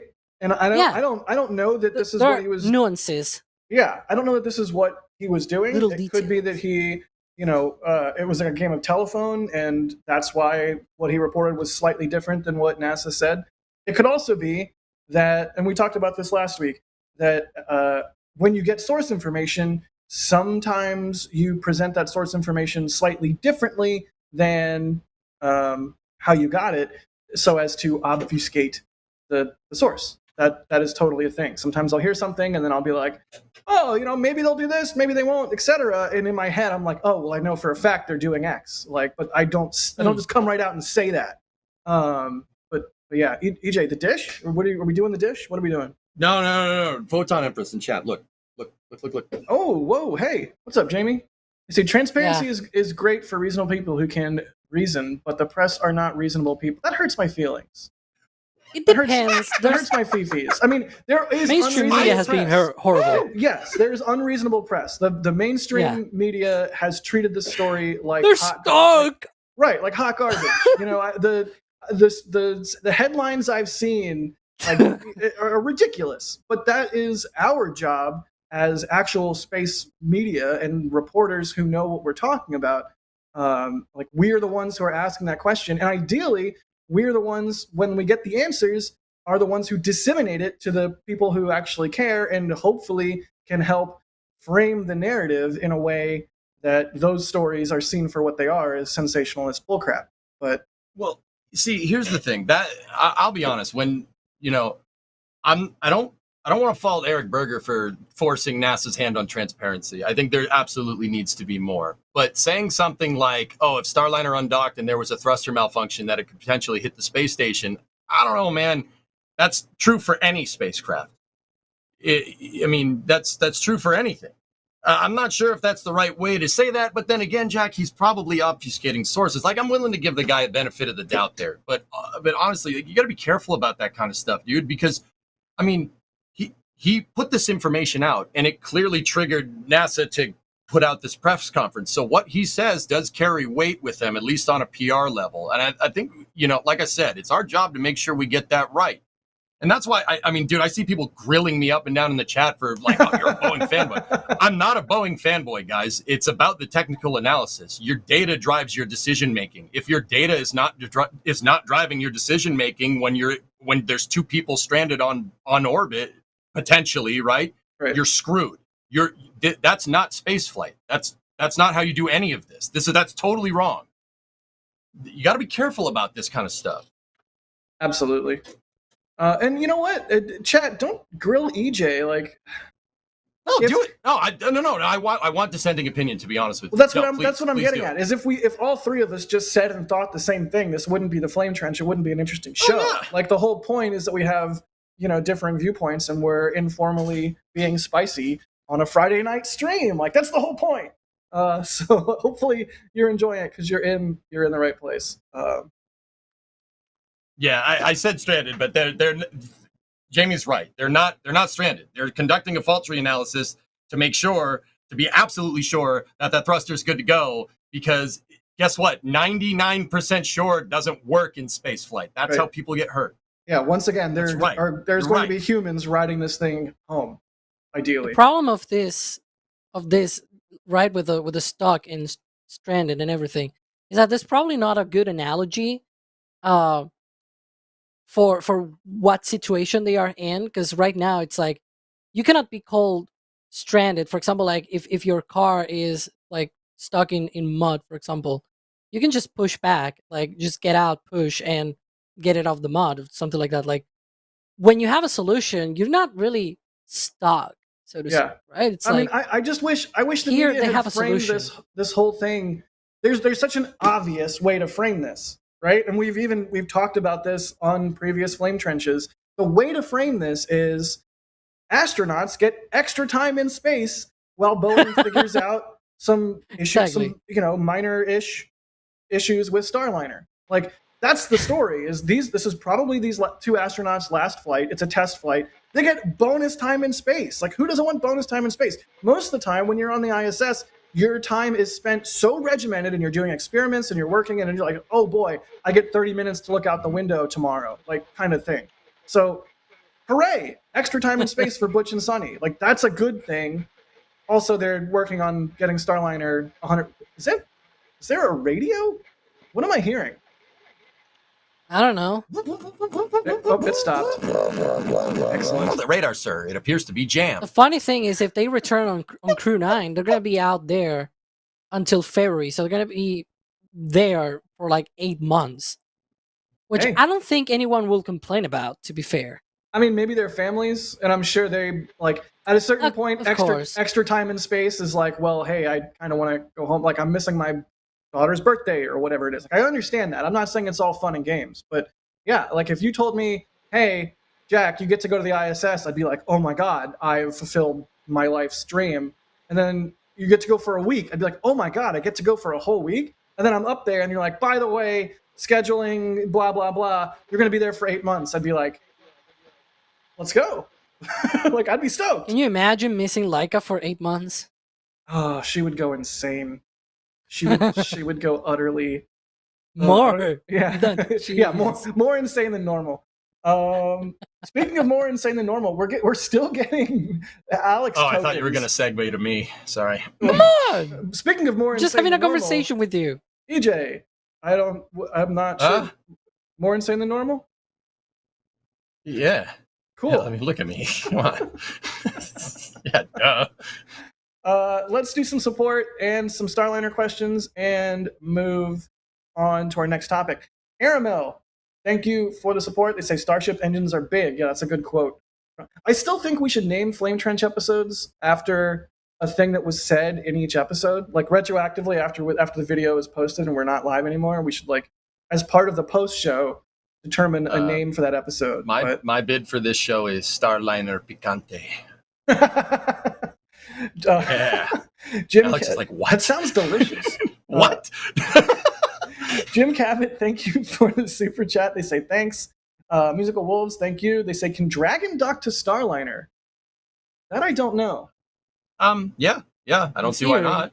It should be able. Well, so, okay, if you want to get into docking systems for spacecraft here, that's actually a good question. So Dragon uses LiDAR, and it uses a receiver on the ISS. It's not called a receiver. I don't know what it's called Dragon Eye. It was actually delivered by the shuttle on STS-133. Thank you, Discovery.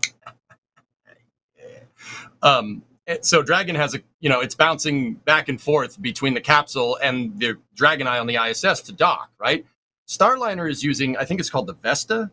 It's actually it's a relative navigation system. It uses visual camera cameras in the visible light spectrum to be able to dock to things. It's trained on pictures. Similar to the relative navigation systems that like Perseverance used to plot a landing solution after heat shield separation when it was landing on Mars. It has a picture of the surface and it's looking for flat. And it'll automatically plot a landing solution and go. Starliner, because it uses a visual system, all they'd have to do is just upload. I say this like this is some easy. All they have to do. Sorry. all you got to do is just upload the picture of Dragon and you're good to go. No, it theoretically could. They both use a similar docking standard. It's the International Docking System Standard, or the NASA Docking System, NDS. So they should. Theoretically, they could. Yeah, I mean, I don't see why not. Starliner would have to dock to Dragon, though.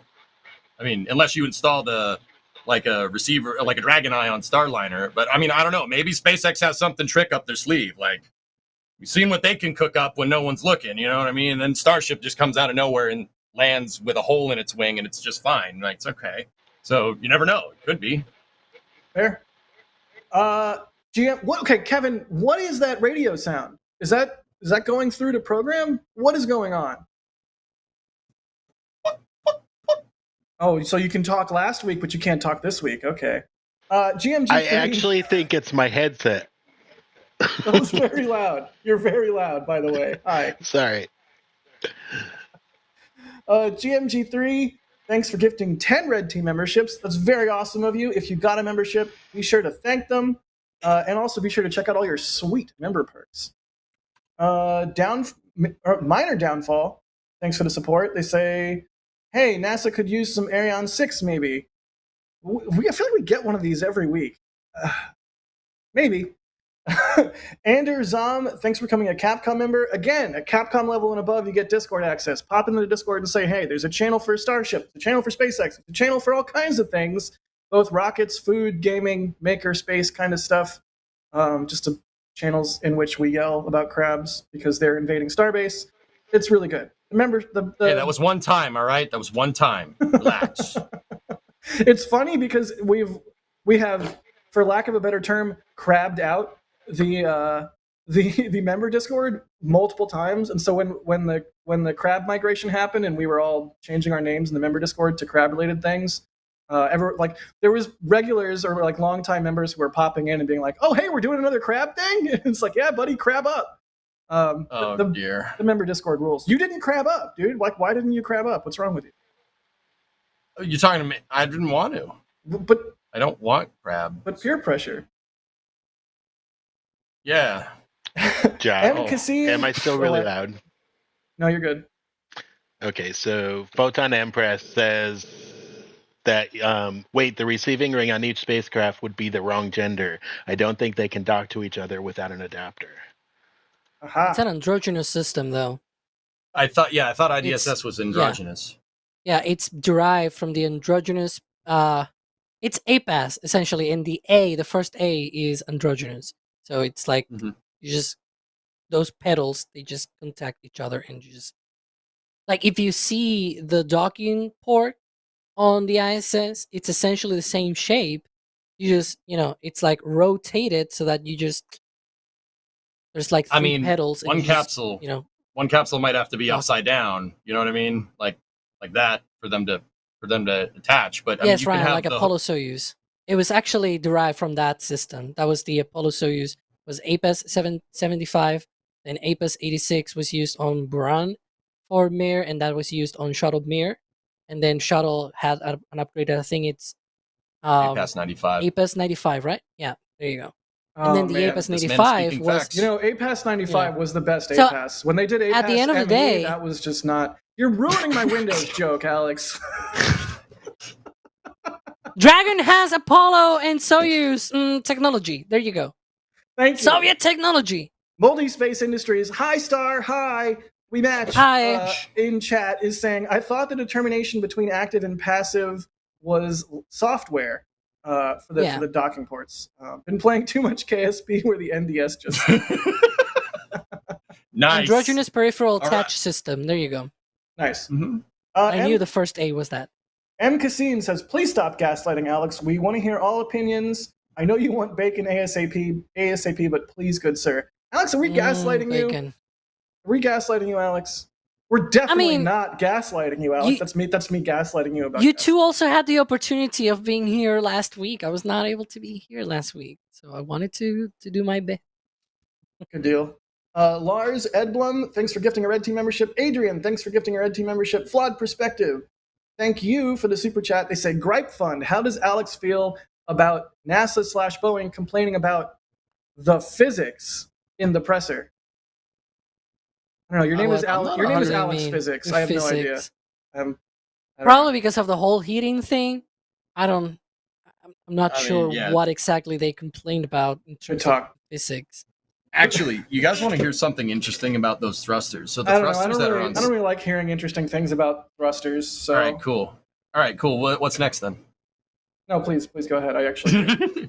Actually, if you guys want to hear something, if before people say like, "Oh, you're just a Boeing fanboy," hear me out here. Starliner's thrusters are derived from the space shuttle. Boeing reused parts from the shuttle. That's why Starliner carries its tiles, and it has the thermal protection systems that are derived from the shuttle too, right?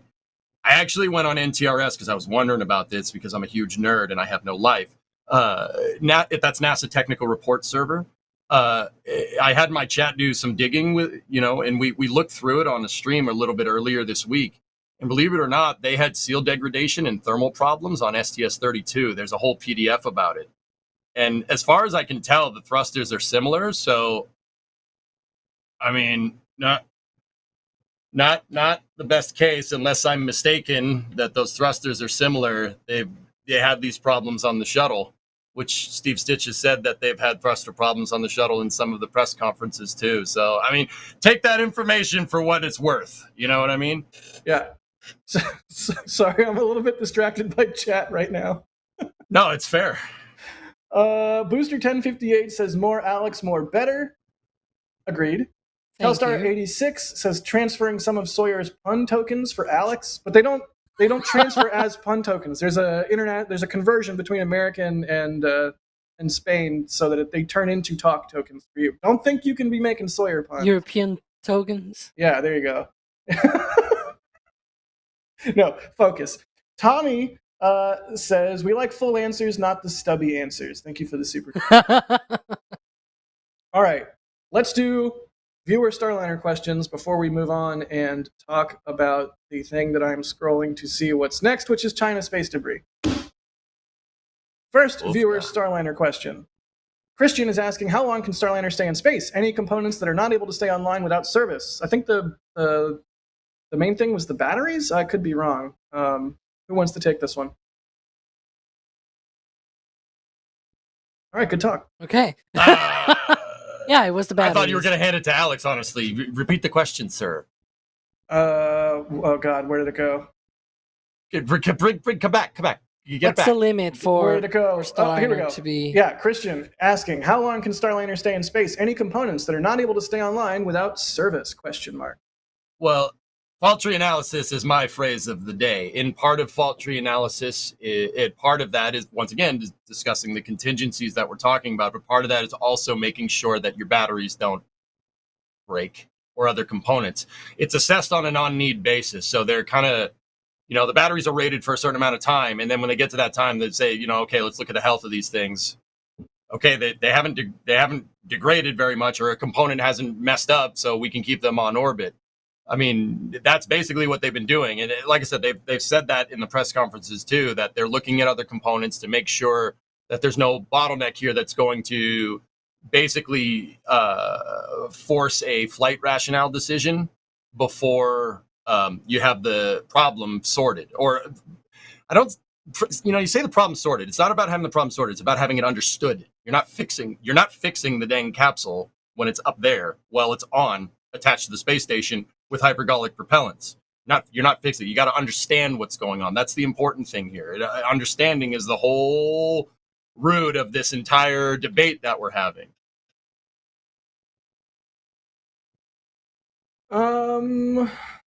Let's see. What the heck? $50 super chat from Anthony Gomez. Gomi, is that you? Oh God, Gomi's watching. That's Anthony from Rocket Ranch. They say, sorry to go back, just realizing that the chopsticks should now be called the crab claws. Maybe pinchers? I mean, they're basically pinchers. Anyway, thank you. That's an insane amount of money, dude. You didn't have to do that. That's crazy. I think you did. Thank you very much. Seriously, jokes aside. Everybody check out Rocket Ranch. They're awesome. Ghost Black. No, wait, no, not that one. Not that one. Sorry, Ghost Black. We'll get to you. CJ Fellows asking, how many crew flights was Starliner awarded? And Jesus, do you think they will be able to complete them before the ISS is deorbited? Woof. I mean, it's an unfortunately fair question. No, that's totally legit. Completely reasonable question, which is kind of mind-boggling. Alex, were you saying 6? He's got it right. 6. Yeah, it's contracted for 6 operational missions. Now, keep in mind, OFT-2 was flown out of pocket from Boeing because of the colossal screw-up that was OFT-1. So they're not contracted for that mission, but it's 6 operational and 2 demo flights. Got it. Falcon's Maze. Excellent movie. Everyone watch War Games if you haven't seen it. Shall we play a game? Yes, we shall. And we'll almost end the world. Also, it's got Baby Broderick. Thermonuclear war. What's not to love about Baby Broderick? They say, how much thruster use is used for docking versus return? Seems like the docking used a lot less. Return could push them over the limit. Well, the thrusters are used to like orient the capsule and get the deorbit burn done and everything. But what is 2? What does 2 mean? You take what they said, reverse it. It's actually the docking that uses the most thrusters. The undocking, you just do a couple of pulses to back away. Orbital mechanics kind of keeps it back away, but then this man is stating physics. So you have to do like a few burns, but it's just a few burns. With docking, you have to constantly like keep the spacecraft in that sort of trajectory to get to the docking axis, and then as you approach the docking axis, you need to keep the spacecraft in the axis, and then go forward and keep everything. This is just just back away. There's one burn first, then as it backs away a little bit more, then slows down a little bit. So you need a bit of a push again. Then it just kind of, because of the orbital mechanics, it goes up a bit, and then there's another burn, and then there's a third burn at the end. So there's like 3 or 4 burns. Like in flight school, I just watched Top Gun. Like in flight school, Yes. how they have like the planes on the sticks, and when they're doing briefings, they'll like use the planes on sticks to like illustrate positioning and everything. I think we need to get Alex some space capsules and an ISS on a stick, so he doesn't have to use his hands to gesture. That's what Dragon and Starliner do. Like that's the way that they undock. Yeah. It's not a lot of burns. Alex answers aside, everything he said is exactly 100% right. Like, yeah, no, couldn't have said it better myself. Someone said, what about reentry? Well, reentry is also like, once you're undocked, you're essentially the only attitude control that you need is just point the solar panels to the sun or whatever orientation, and that's all you do until you have to do the deorbit burn, and you don't have to move much. That's the good thing about undocking. There is another thing of note, and I'm not sure what the answer to this question is, like in terms of RCS consumption, right? I mean, Alex, theoretically for phasing burns and like an R-bar alignment, or a V-bar alignment, like what you're talking about, it's going to take the same amount to get up there as it is to get down there. But when Starliner jettisons its service module and then it goes on a reentry trajectory, it still is using RCS to modulate the angle of attack of the heat shield. But that's on the capsule, which is an independent system. Yeah, which is good. Yeah, you're right. Yep. Needed to talk myself through that one. Yep, you're absolutely right. Yep. Good call. 2 different systems. Yeah, that's right. Like Dragon actually shares the same system. Well, hang on. Yep. I'm hearing we have a special guest caller from the phone lines calling in. See, hang on. Who do we have? I'm scared. Hey, Jack, long-time listener, first-time caller. How you doing? What's up, Das? How's it going? Hey, where are you calling in from today, sir? Have you been listening, and do you feel the need to get spicy on the flame trench? Haven't you heard my frantic typing in the back channel as I spam all caps at you? Remember that time I said I was distracted by chat? Can chat Anyways- hear me okay? 5x5 is like, y'all hear me okay? Because I just like literally hopped into the side here. Chat is utterly ecstatic and rightfully so. Lay We some had wisdom Chris on us. last week. Look. It makes Okay, sense. I'm gonna be quick because there's something that gets on my nerves, like it really grinds my gears or whatever, right? But I've been trying not to like stomp all over the show here, but I want to say this. It's such a huge annoyance when people say that the astronauts are stranded, right? Yeah. Yep. Right. In my Yep. thing, that the grenade that I'm going to roll into your room here, if you Uh-oh. want to say that the astronauts are stranded, why do you not believe in SpaceX? Because What's- Dragon is working, therefore they're not stranded. What's the deal? If I go to this is an airport analogy for me. If I go to the airport and my flight breaks down, which has happened on more than one occasion, there are other Same. planes there. I'm going to get home because there are other planes that will fly me home, and I never get frustrated about it. And I know that I will make it home because there are lots of different ways for me to do it. And here, you've got SpaceX. SpaceX has a vehicle that's going to work. And if you don't trust SpaceX to get the astronauts on off the space station, then okay, you can say they're stranded there. But as long as we have dissimilar redundancy, the entire freaking point of having multiple spacecraft that can do it, those astronauts aren't stuck, and you're not being serious if you just want to bag on somebody by saying, oh, they're stuck. They could use that Soyuz Oh. even. If they wanted to. I mean, like, they could set up an empty Soyuz, couldn't they? I don't think they'd sit on each other's lap or anything, but you know what I mean? Like that's the thing. All of a sudden, we always talk, oh, dissimilar redundancy. Oh, we have to have this, right? Well, all of a sudden it actually does something, and it's in a situation where we've got a way to get the astronauts home, and everybody loses their mind because they want to bag on this company or that company or whatever. It's like the entire system is set up for this. This is why we have multiple vehicles that do it. And if you want to say they're stuck, I don't understand why you don't think SpaceX can get them home. Yep, 100%. I'm just saying. Thank you. Good Yeah. night.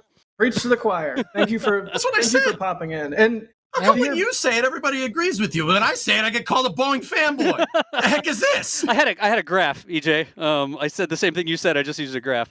Not really. Oh, okay. Oh, wow. Well, but this actually brings up a good question here from where did it go? Tommy Time. I feel like that's an 80s band name. They're like kind of like Depeche Mode. It's like, we are Tommy Time. Anyways, Tommy Time is asking, do you think NASA made an error in only contracting 2 vehicles for crew services? Seems like a third option would have been a good thing. More spacecraft, more better, but the budget realities are unfortunately a thing. But I think everybody here at NSF and a lot of people in the space community would have loved to see. The hand thing means the money. The hand thing means the taxes. It's the Simpsons reference. Thank you, Alex. I think all of us here would love to see a crewed Dream Chaser. Like, that would be amazing. Right now, Dream Chaser's only cargo. Please give me something that glides to a runway. I just want something that glides to a runway. Please. Please. Windows would be nice too, but whatever. don't you want to just be crashing against the desert on a cramped capsule like Soyuz? I mean, or Starliner. I'm No, biased. Starliner, it's more roomy and has nice airbags. I'm biased, and I like that Starliner is going to land in the American Southwest because I love the American Southwest. So yay! But also runway's good. Also space planes, like, come on, space plane way cooler than capsule. Sorry, capsules. What about a runway in the Southwest? I mean, Jack, correct me if I'm wrong here. There is a runway that's long enough to land in a vehicle. Maybe even say it like Vandenberg or something. That would be a hoot, or Edwards, or shucks, I'll take Spaceport America. Yeah, that's what I was getting at. But it's also like we had something that could do that a little while ago. We did. Oh, we did, but it kind of sucked. To be honest, no. Crew rate the X-37B, as Moldy was saying. Crew rate the X-37B. Actually, they I was talking about that on my X-37C, stream right? the other. Yeah, exactly. The C stands for crew. The C stands for crew. Yep. That Boeing was kind of deciding back 10 years ago. They were deciding whether to just uprate the X-37 for human rating or go with a capsule. They were throwing it around. That's all. I mean, that was the last time we heard about the X-37C because they chose Starliner. I mean, right. The hindsight is kind of, yeah. X-37 is really cool, though, just on a side note. It's so cool. I can't wait till it's like 40 years from now and we get to learn about all the cool, spooky stuff that it's been doing. I'm so here for it. Yeah, it's hopefully real, I'll be here it's for real, it. it's real simple what it's doing. It's actually up there to do. There was wow, EJ just dropped. NSA is on the Heck just call, happened? apparently. What just happened? Is that Wait, the wait. extra relay we had to send this through before it could go out to the public? Yeah. Wait, EJ, make sure your VPN is on and try again. Guys, I gotta go. Hey, Jack, knock y'all, knock. I gotta take off here, but my parting word before I take off. Can you imagine how much worse it would be if we had a single crew capsule that had a problem and we had to ask them to come home on a Soyuz? Yeah. I mean, I don't want Can you to, but I imagine? can. Yeah. Like, can you imagine? And luckily, we I mean, they have still kind of are other some options. capacity, but yes. Ironically, Like- there's a Soyuz being prepared for launch next month, so they could have also done that. It's almost like this whole system was designed the way that it was for some sort of logical reason or something. Right? But Das, thank you for jumping in. Anytime you want to get spicy on the flame trench, please do not hesitate. But we know you're a busy man, so we'll let you get back to it. Of course. Y'all have fun. Y'all, thanks for watching and hanging out as well. I'm going to disconnect and go hang out with the wife. I'm supposed to be helping with the deck outside, and instead I dialed into the show, and I hope she wasn't listening. So I'm out. Bye. Dude, go. Get out of here. Go. Cool. Let's do a couple more of these and move on. How about? Does that sound good to y'all? Dude, I'm in. I can do this for another 6 hours. Let's go. Let's do it. Nice. Marathon stream. Let's do it. Come on. Hazelnut is asking, in case they need to bring Butch and Sunny back on Dragon, who will have to pay for those costs? I mean, NASA? Yeah.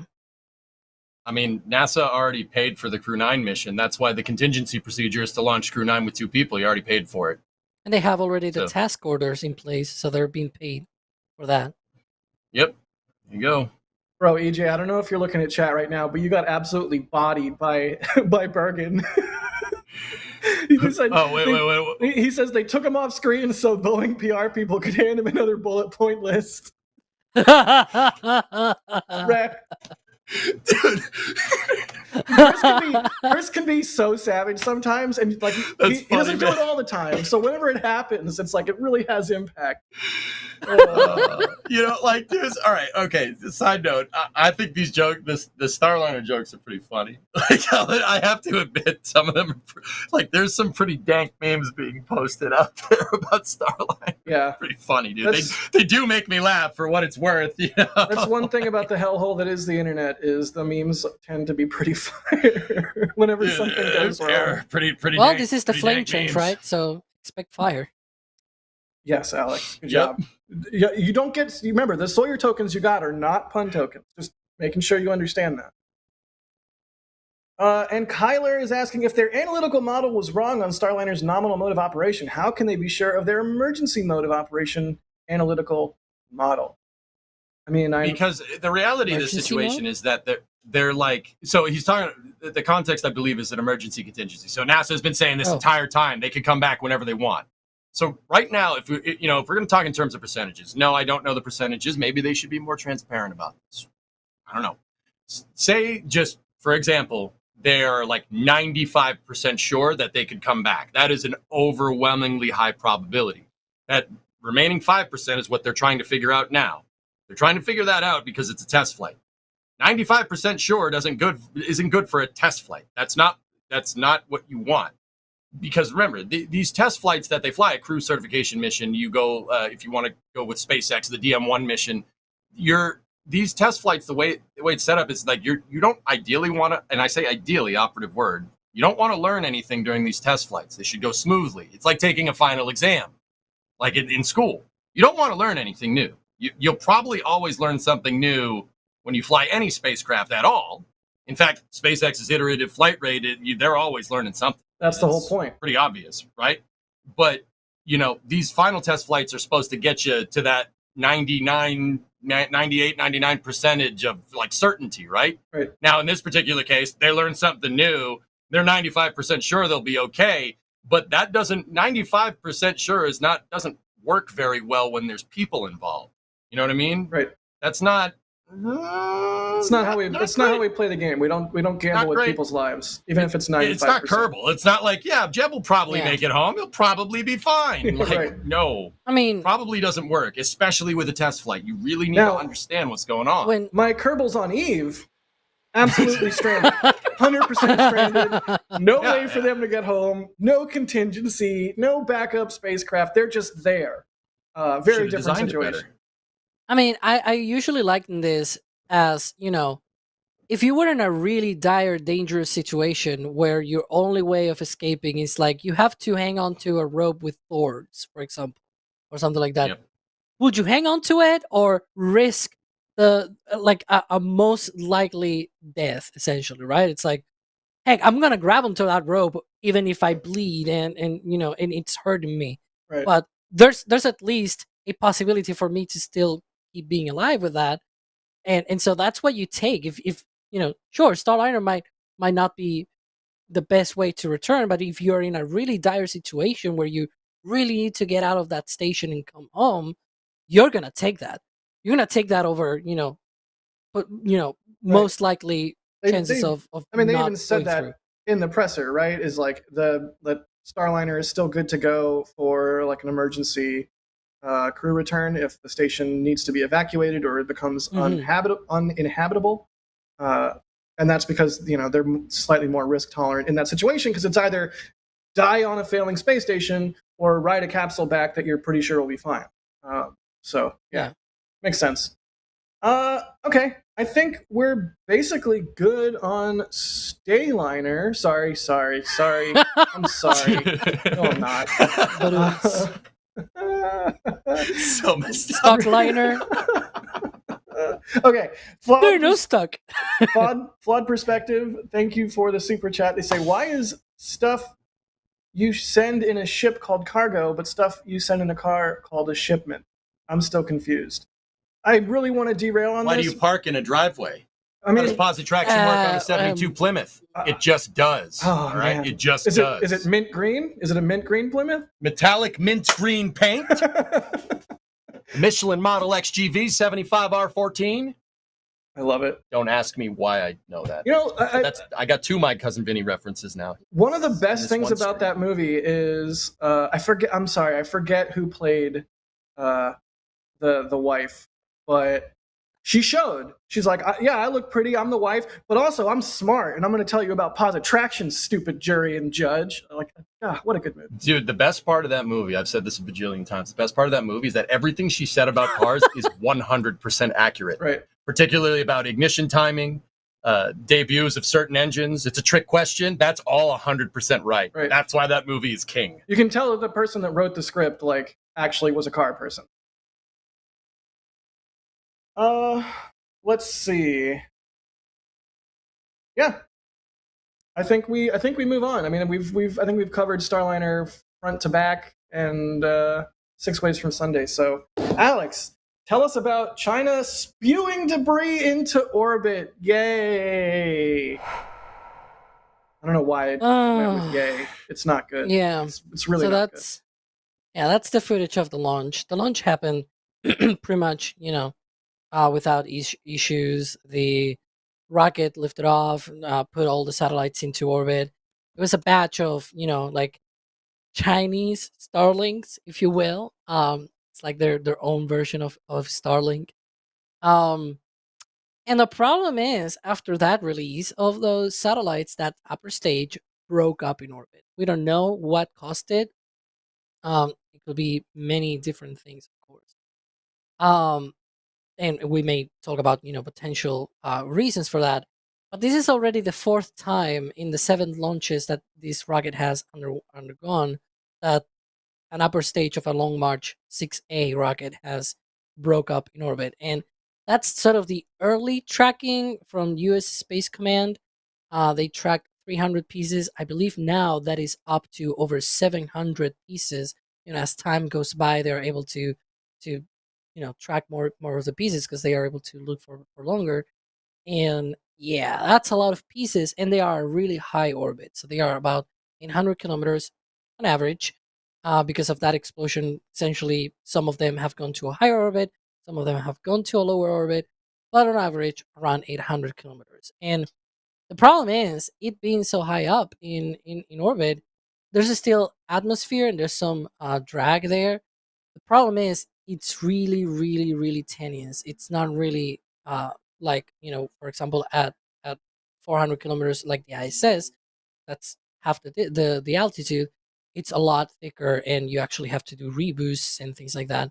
So yeah, it's gonna take decades for those debris to come back, and it's not the first time that this upper stage has suffered this kind of issue after it has deployed a satellite. Like this rocket actually has not had any failures during launch, but it was actually after it has deployed satellites, and this is again the fourth time already. So we don't know what is causing this. There's many ways an upper stage can break up in orbit, and there's many examples of this. I sort of touched on this on yesterday's Raptor side, and then this morning's Starlink launch as well, because we'll talk about why Starlink is related with this, other than these satellites were like a Chinese copy of them. But it is also the fact that it's not only China that has have these sort of issues, but at least everybody else tried to not repeat it. The Russians, for example, had the Breeze M, I think it is, the Breeze M upper stage from Proton. If you remember, for example, from I think it's the ExoMars 2016 mission. After it deployed that satellite, the Trace Gas Orbiter for ESA, for the European Space Agency, that upper stage then blew up right next to it, like a few kilometers next to it, which concerned a lot of people, because it was like, boy, if it had exploded just a few hours before, it was attached still to that satellite, and so it could have completely destroyed the satellite. And there's been other examples as well from the Breeze M. Centaur as well has exploded in orbit after deploying their satellites, maybe a few hours, maybe days after the mission has been completed. We don't really know what is the source of these, sudden explosions. It could be micrometeorites, debris, orbital debris already present in that kind of orbit. I would be surprised if it wasn't inherent to the design. And then it's also something like that. Because it's the fourth out of 7 of these where this has happened. And I have a statement here from Adrian that I'm going to read because Adrian could not be on the statement. Reads, no, that is actually not from Adrian. What? It says Adrian. You can tell him who it's from? It says Adrian Note, who can't be on Flame Trench this week but has opinion. It sounds like it's pretty much my guy. I don't gaslight me, I'll gaslight you. I thought it said not Adrian or whatever. This is the 4th time out of 7, as you said, Alex, that a 6A upper stage has happened after launch and to some shape or form. And it seems like the Chinese do not really care about it, as the last launch was just a month ago, and they are starting to launch this beast more and more. I think there's a good chance this will just continue to happen. Yikes. Yeah. I mean, that's not good. And especially in such a high orbit. I feel like I've said this a bunch of times on the stream. We've talked about this in previous weeks, about how, yes, there's an oncoming lot of mega constellations from all kinds of companies and countries trying to do similar things to Starlink. And right now, there are people that complain, but at the very least, SpaceX is trying in a responsible way. They're putting their stars in a Roll the statement. orbit. What? I believe Kevin has the statement from Starlink. I believe I can fly. There you go. What? That one. Oh yeah. Give us a read through, Alex. Yeah, so essentially what they're saying is that they're tracking that because now as those debris come down, as they are, affected by the atmospheric drag, they're going to be lower in their orbit, and, between that there's a bunch of satellites from Starlink. Over 6,300, I believe, are in orbit right now. What a mess. So that's a lot of Starlinks, and so they're going to need to coordinate to be able to track all of those. Thankfully, it happened probably high enough that by the time they cross Starlink's orbits, they're gonna have time to track a lot more of these debris and know better where they are and everything. Still, that's not really good at all. And what they say is that they're sort of like flexing that even when they failed a mission, Starlink 9-3, it happened below 300 kilometers, and it is true. Like that second stage, it did not break up, but it was essentially orbital debris when it failed because it was not able to deorbit. However, because it was on such a low orbit, it re-entered pretty much the same day or like the day after. So, and then also it says, by design, Starlink satellites fully demise upon re-entry, posing no threat to public safety. And the proof of that is that there's been hundreds of Starlink re-entries all over the globe, and there has not been any sort of any sort of pieces affecting anyone on the ground. Yeah. Especially with the V2 minis, which are like over a ton. Not that's the V2, excuse me, almost a ton. The V2 minis are like 730 kilograms. So that's really big satellites that they have re-entered, and there hasn't been any report after hundreds of re-entries. Hey, there's been this piece of thruster or whatever, right? And oh, it's a Starlink. Right. I just I don't know what mechanism, if any, would be possible to fix this, but it's just really disconcerting to see China continue to launch rockets and have boosters hit villages, launch rockets and have the upper stages explode and just spew debris into high orbits. Like this is just this should not be acceptable behavior. You're absolutely right. One quick addendum to that. Rockets that go up, come back down, and land in populated areas are not called rockets. Those are called missiles. Yeah. Don't get confused. Yeah. No, I'm it's not acceptable, guys. Not disagreeing with you. It's just right? Yeah. And especially when they use toxic fuels, and you just see people's cell phone video, and there's an orange cloud, and it's like, we all know what the orange cloud means. It means run away. Like, ironically, this rocket is essentially Kerolox with solid boosters, so it's actually a little bit more efficient in that sense. It doesn't. Well, I mean, the solids are really polluted, but you know what I mean, right? That it's not hypergolics at the very least, and that's insane that we have to say, well, at least it's not hypergolics. I mean, it's a low bar. But it's true. Yeah, it's a really low bar. That doesn't make it okay. Yeah, exactly. Right. Okay, Alex, you said in our back channel you have one rant about this topic and you're done. Well, go ahead and do your rant, and we'll move on to. I'm going to scroll Raptor 3 pictures. Yeah, baby. Raptor 3. So I'm so tired of people every single time there's a Starlink launch. Oh, there's more space junk being launched and whatever. And like, I'm so tired. And then this happens. Like, if you want to complain about space junk and debris and everything, complain about these things happening in space, right? It's like, oh yeah, just because there's a ton of satellites in orbit, there has not been any single incident after 5 years of thousands of Starlink satellites in orbit. Yet there's been hundreds of these kind of events in orbit from multiple other actors essentially not being responsible. So that's my rant. No, you're 100%. You never agree. once paid for snacks. Wait, what? No, I agree with you. I 100% agree. You're absolutely right, man. It's unacceptable. Agreed. I mean, you have SpaceX again, like purposefully building the satellites so they totally burn up, purposefully using a low orbit so that they naturally will re-enter the atmosphere in a short period of time. Like, they are making the satellites darker. There was the visor sats. Remember the visor sats? Like, they're trying to be good actors, and they're doing above and beyond what they would have to do. They're just trying to do it right. Yeah. And I mean, it's just, Jack, you could even just to build off, like, dude, I agree with you. Just to build off what you're saying, like, SpaceX is having unknown behavior with their trunks. Their trunks are coming down from Dragon. Perfect. They're coming down relatively intact. I mean, guess what they did? They did. Now they're changing.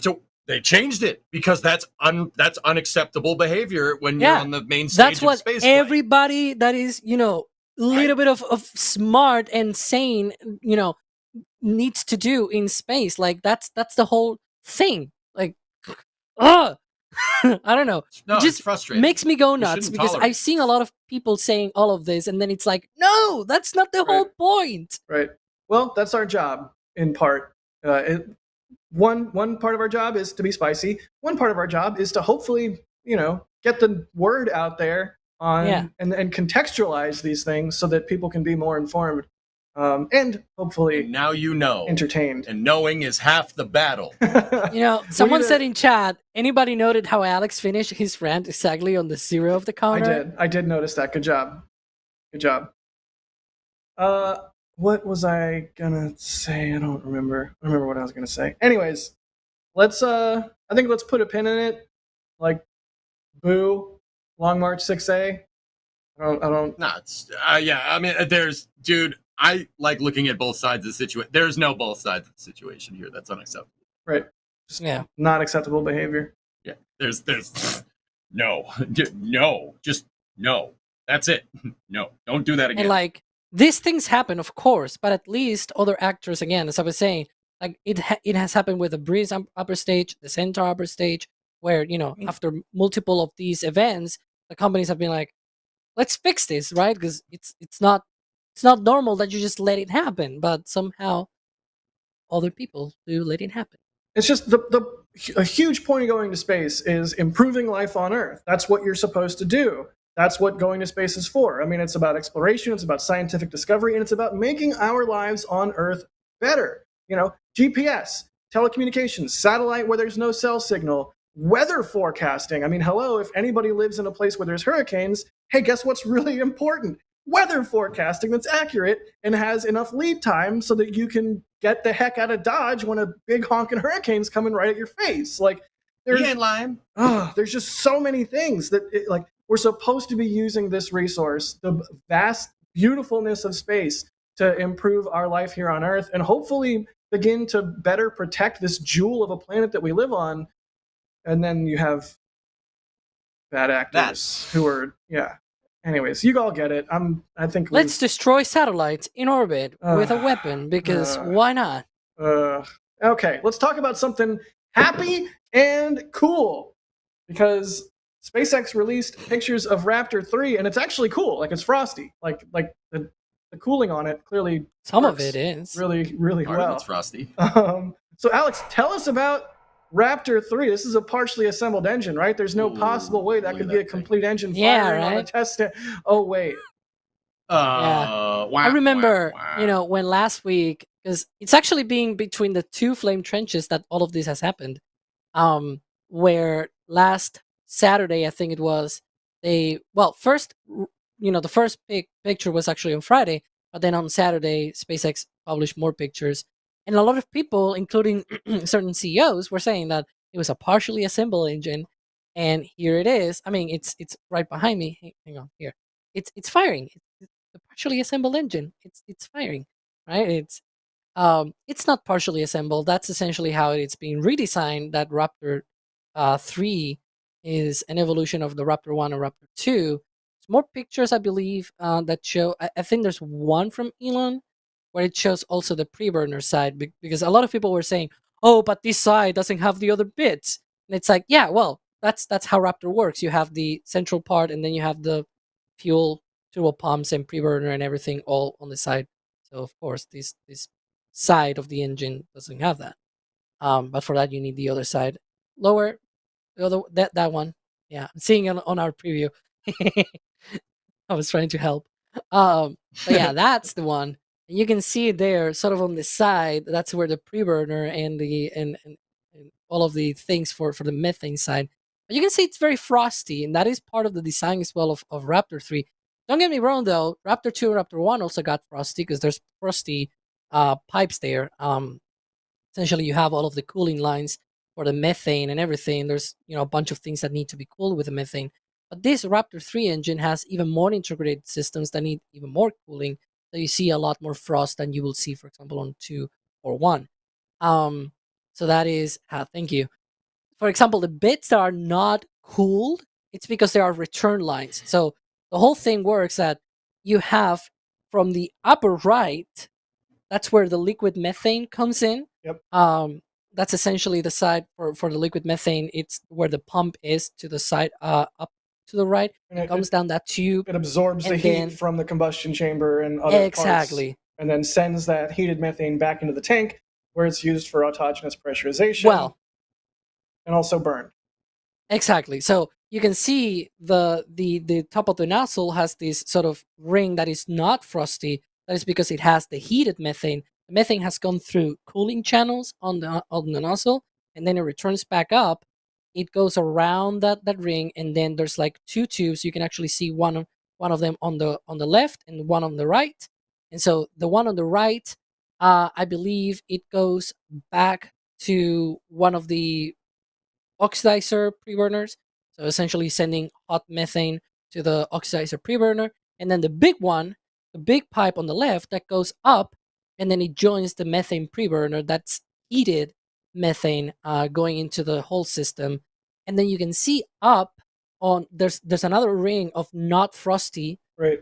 stuff that is the hot methane from having cooled down the main combustion chamber and almost down to the throat. So the throat is then cooled by the other loop that is frosty on the bottom. Right. There's like frosty, not frosty, frosty, not frosty. The one is sort of like down, and then the other one. And that's more or less how it works, the whole system. So What a beautiful. And then you Alex, have the engine running there with the plume. Yeah, I'm so obviously I spent a lot of time in Starbase. I think back on Booster 4 when they lifted it onto the launch mount. All the engines were unshielded, and you could just see, 33 or what was it, 29 at the time, 29. Raptor engines just in all their glory as they lifted the thing onto the mount. And I'm so excited for Raptor 3 because they're deleting all that heat shielding because there's so much integral cooling built into the engine itself that whenever we do get a booster equipped with Raptor 3s, it's going to look awesome when they lift it onto the mount, provided there's no booties. Although I think even with booties, it's going to look sick. So yeah, I'm super. Photon Empress, I know you spend a lot of time in Starbase. I see your Cybertruck all the time. I've got some. Wait. sick We photos. see you on you? the streams as well. Wait, why did I not know this? Come on. They never invited me down there. Dude, weren't you supposed to come here and then your truck went kaflooey? That was not my fault, okay? I'm not saying it was. That was not my fault. The rear brakes blew out, and I had to fix them in a driveway in the middle of nowhere, okay? It happens. Trust me, I know. It happens. I was trying to catch up to you and D. Dang it. That was such a fun stream. We really need to do that again. Ideally, first, this is so much work that we're not going to be able to have time to do, so don't get your hopes up. But ideally, we have like a Starship flight cannonball. Like everybody starts at a starting line that is an equal number of miles wherever they're out. Okay, at 1,000 miles, everybody stop, and then everybody goes, and everyone's streaming from their cars, birds, and so we can do like who gets to Starbase first kind of thing. As We long need as to we do drive that. safely. We need to do what? We need to do that. Yeah, I think that would be cool. Siri, So- how long do we think until we see this thing on a vehicle? Like, it's going to be a ways out, I presume. They're going to have to...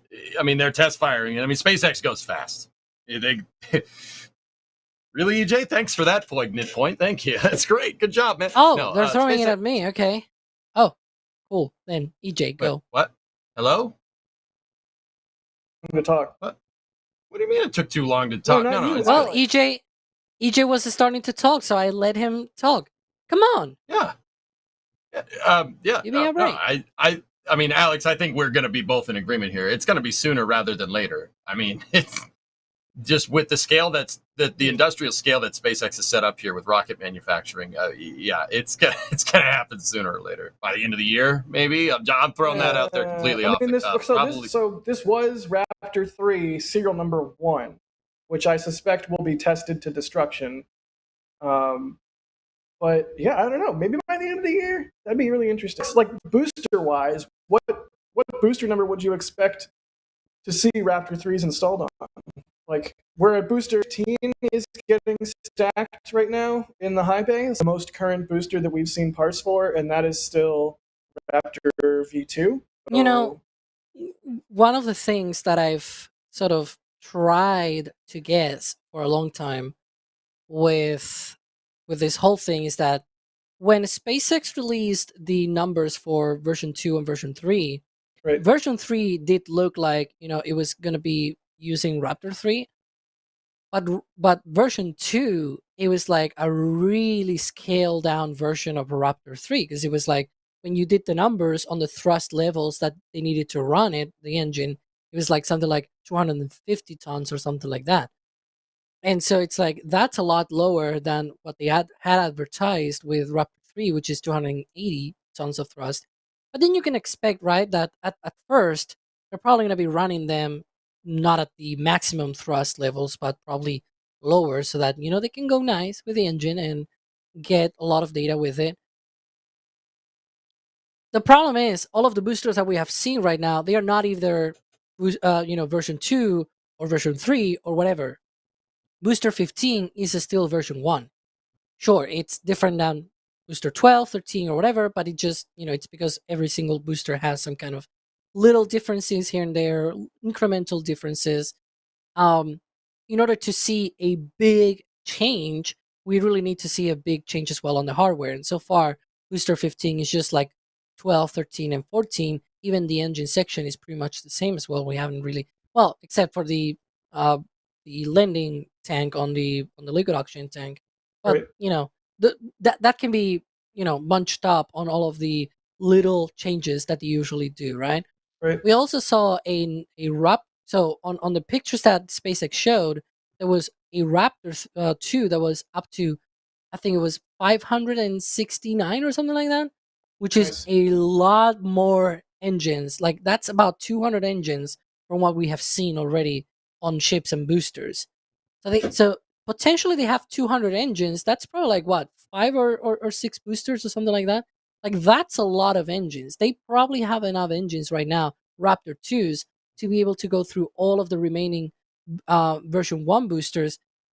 But the ship is already version 2, and we have talked about this many times, where Right. it's becoming very clear that for a short period of time they're going to be flying version 1 boosters with version 2 ships on top. And so there's a good chance that perhaps ship 33 will be the first one to have Raptor 3 engines. Nice. And Yeah. there's another thing that we should point out here. For Raptor 2, when they transition from 1 to 2, and this is probably relevant to the whole conversation here on when we should expect this, when they did that, the first test of Raptor 2 was on October 2021. If you remember, the following month, there was this whole thing around Thanksgiving of Elon being like, you really need to ramp up production of Raptor 2, otherwise, we're going to go broke, or some stuff like that. They did not go broke or anything. Right. Spoiler alert. But when they eventually put Raptor 2 engines on a vehicle, that was on June 2022. It was essentially, so if you add it all up, it's essentially 6 months, 3 months, so 9 months afterwards, after the first test of this engine. But that was Raptor 2. They had not flown any Raptor 2s. They had not flown any, they had no experience with flying a booster or flying a ship. They had no, other than the suborbital hops. This time they do have that. And if Raptor 3 proves to be reliable on the test stand, you could in theory see perhaps ship 33 being the first one, say maybe getting the engines by the end of the year, for example. That will be maybe like 5 months from first firing until you see a bunch of these engines on a vehicle. And it's only 6 engines. It's not 33 or 35 or whatever many Right. engines future boosters may have. And you could see potentially in the future we're going to have booster with Raptor 2s and ship with Raptor 3s, but it's version 2 of the ship. And along this same note, that will allow them to be able to build up their production systems for Raptor 3 and the testing campaigns and everything. Because this test stand, they're building 2 copies of these at McGregor with potentially 2 bays each. So in total, they will have 6 bays to test Raptor 3s. So if they are increasing cadence on that production of the engine and everything, they'll also be able to test more of these engines. So yeah, that would be pretty great. I mean, they are going to need that capacity. at some point. Yep, that's what I was saying, Um, man. Their industrial base is scaling like crazy. It's going to be sooner rather than later. Okay, I have a question for both of you, and this is like we might need to have like a segment stinger for this going forward, but it's like tinfoil hat time with Jack. Remember that time where they said that they, or at least we all heard that they were trying to move away from 3D printing on Raptor, and that 3D printing was bad, and then now we see Raptor version 3 that is like highly dependent on 3D printing, and in fact, I think Elon even tweeted in the last week or two that it's like underrated how SpaceX is has the most advanced 3D printing in the world, or something along those lines. Which I've said it many times. An Elon tweet does not reality make, but look at Raptor 3 and tell me that they're not exceptionally good at 3D printing at a extremely high level of precision. So my question is, do you think that this whole we're not going to do 3D printing as much as possible to 3D printing is super important to this design, was that a head fake? Or was that like a change in design rationale or plans? Like, was that like them telling the whole industry, hey, we're not going to do, 3D printing bad, and then secretly behind the scenes like 3D printing good? Or is it just how things worked out? EJ, I'll let you go first. I think their design changes, dude. I think their philosophy changes. SpaceX is rapid and iterative. You could be totally against something 1 second, like stainless steel as your primary pressure vessel and structure. Hello? Okay. He's gone. Anyway, and then just switch to it. You could be, space. They were insistent on carbon fiber or carbon composite pressure vessel, and then nope, steel. I think if they prove out through their iterative testing, and it's not just like flying. There's all kinds of crazy tests that they do all the time in house that we never hear about, right? Like if the science makes sense and the numbers are right, go for it. I mean, the other thing to take into account is that, like what type of additive manufacturing are they using? Are they using like laser sinterer? Because the laser sinterer, I don't know if that works. I mean, they could be using stereolithography, which has been in the industry for a long time. Oh, Jack. What? Oh, Jack. No. What? In you, it is even funnier because you. Never mind. Jamie, what did you do? Jamie, why'd you do this? I saw your comment. Alex, what's your take? Head fake or design changes? Because I think it was a head fake. I think they've been planning this the whole time. I'm telling you. You do that. I do agree that 3D printing is really slow. You do that too well. You really need a breakthrough in 3D printing to be able to 3D print things really quickly. But if what you're trying to develop is really complicated in shape, and sure, it could probably be, made with some other more traditional tooling, but if 3D printing can get you there without really needing complicated tooling and everything, then you may use 3D printing at first. Like that, this is one of the things that is usually done where, especially in early prototyping, you may use, oh God, he's doing it again. I'm seeing it on a preview. You may use 3D printing to be able to do those complicated parts, test them, make sure that they actually work, and then being like, okay, they work. Now we're going to be making our own tooling for this, our own specialized tooling. Like, this is not the same, of course, but you can, for example, think about how they were making the domes for Starship. Like, it was a really janky procedure that they were making the domes way early in the program until they got proper tooling for it, because they had to figure out if the dome design that they wanted to put on Starship actually worked. And so you usually don't go to really complicated tooling until you really have that design nailed down. So with Raptor 3, you can think about it that way, where it's a really complicated piece of equipment, of hardware that we need to fabricate. And if we do it the traditional way, it needs super expensive tooling that we don't. That if we want to change the piece, then we need to change the tooling, and then the tooling costs us a leg or something like that. Right? Right. Speaking of sense. domes, we need to look at Jack's dome. Look, Oh, everyone's freaking God. out about how simple Raptor 3 is, and I'm not saying it was aliens, but it's aliens. I'll be honest. Also, thank you so much to And we- Photon Empress for gifting 50 Red Team memberships. 50! Yeah, baby. 50! I gotta Thank say, after seeing you, Jack, can we rename this show to the Foil Trench? No, absolutely not. It's the Foil I think Trench. it's kind of a vibe. Like You got- I can you say got a little whatever visor there. unhinged stuff I want, and everyone is just expecting. I just it gotta 'cause I'm already say- wearing. As an Spaniard, you just look like Don Quixote. Is that good? I think that's good, right? He does, right? yeah, I see it. He just needs the the thing and the shield and everything. What is the happening? gifts? The gifts on this episode are going to be a lot.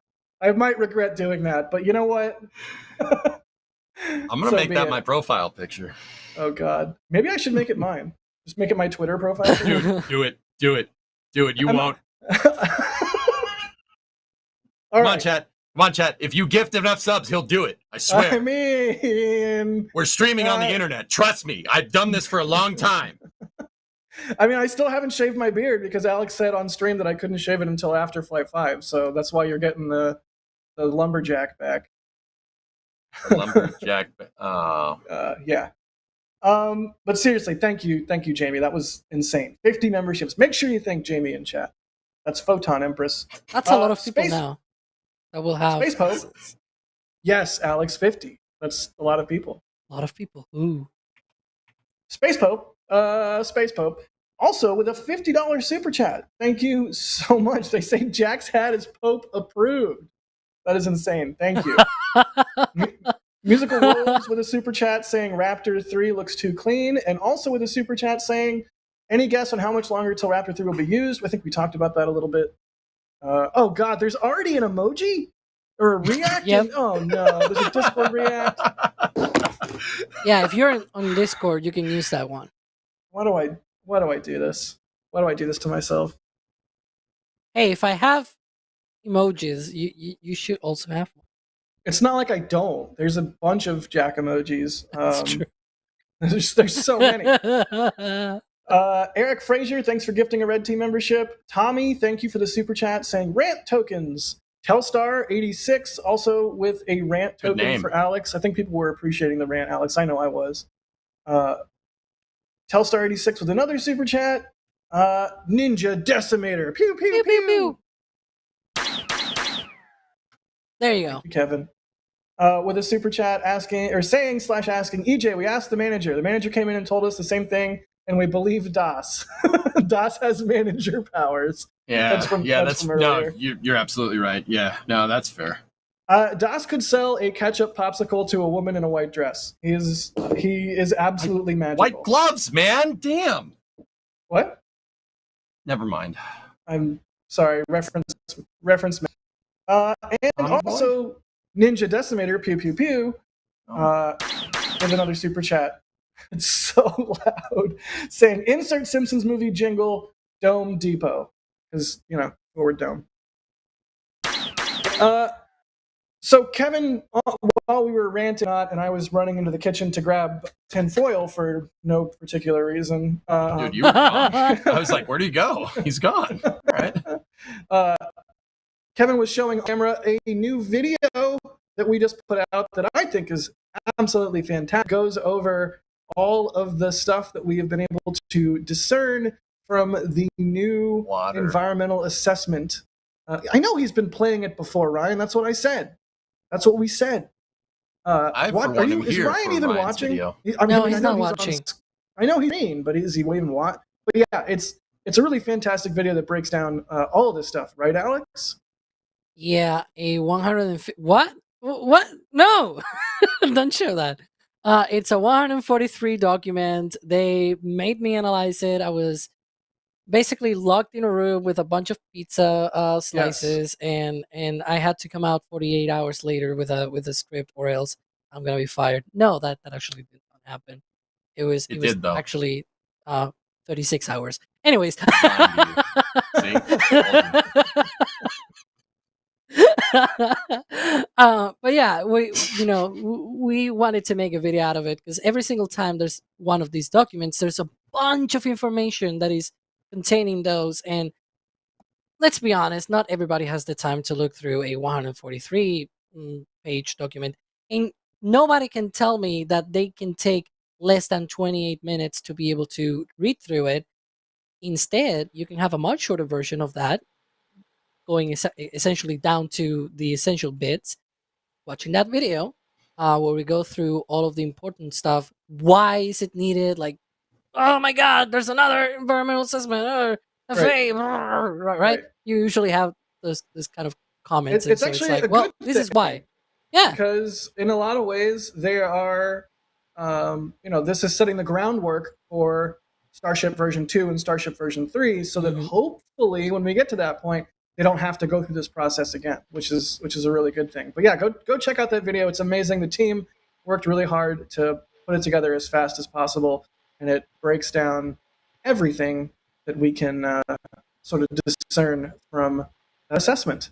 Jack, as a producer, I'm really excited that we have documents like this, because documents like this tell us what's happening in the future.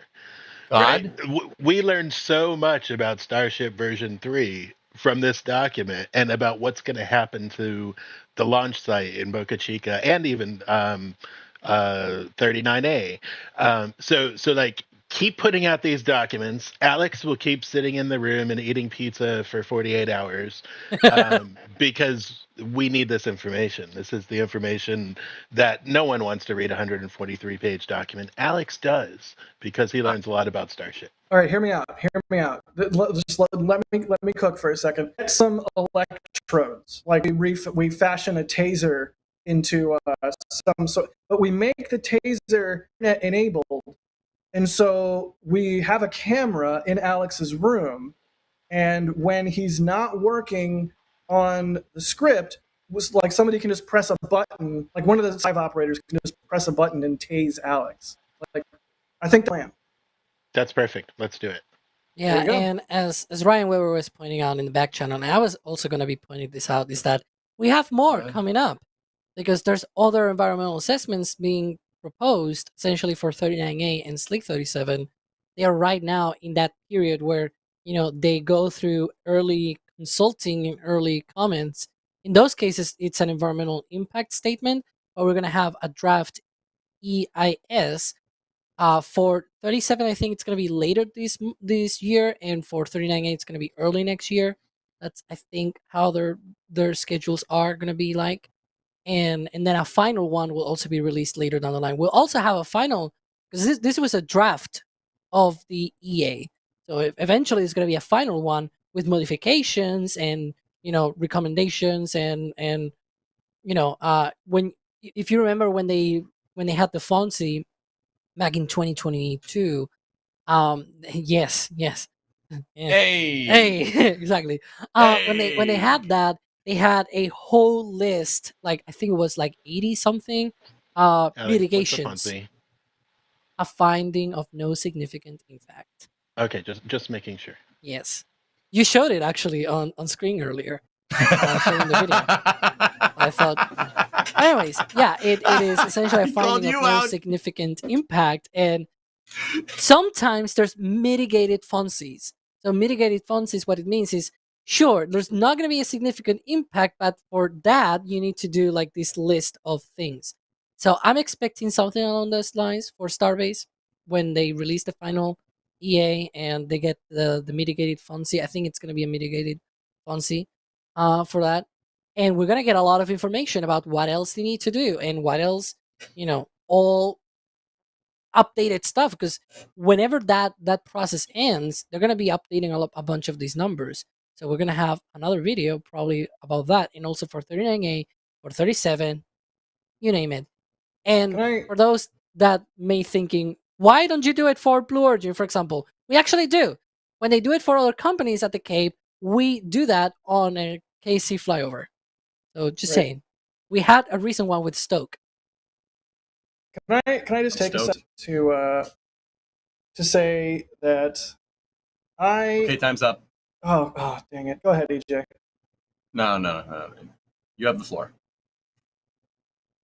I actually forgot what I was going to say. Oh, jeez, I'm sorry. I completely forgot what I was going to say. I had a whole thing that I wanted to rant about. Oh, now I feel bad. Ah! Just completely gone. EJ, you just blew it. Sorry, my man. Yeah, it's cool. Think it's gonna be okay. It's cool. Let's. Oh, that's what I was going to say. It's so completely. Yeah. When Kevin was talking and you were doing the "Hello, is that you, God" thing, I immediately thought of Real Genius. You know, the movie with the popcorn Yes. and the Yes. B1B. Yeah. Yes. You know. Of course I do. You know. Yes. Let's just get this question out of the way. Neil Lawson is asking, what do you think about... Oh, no! Now I remember what I was going to say. Haha! We were talking about the EA video. My brain works, you guys. It works so good. I'm real good at brain. We're talking about the EA video. And, you know, I just want to take a second to say, we thank our members a lot on these streams. We thank the super chatters. We spend time doing that. And it's for a reason. Like, we could work our butt off on videos like this. It's a really good video that we hope all of our viewers really love, but it doesn't necessarily translate to views on YouTube. And at a certain point, we just have things that we think should exist, whether or not we think, you know, they're going to do gangbusters on YouTube or the algorithm will like them or what have you. So when I repeatedly say thank you to the members, I hope you all know that that is the kind of support that enables us to do videos like this and everything that we do. I just wanted to, you know, push that point home. I'm really good at brain. I can be honest for like a quick second here.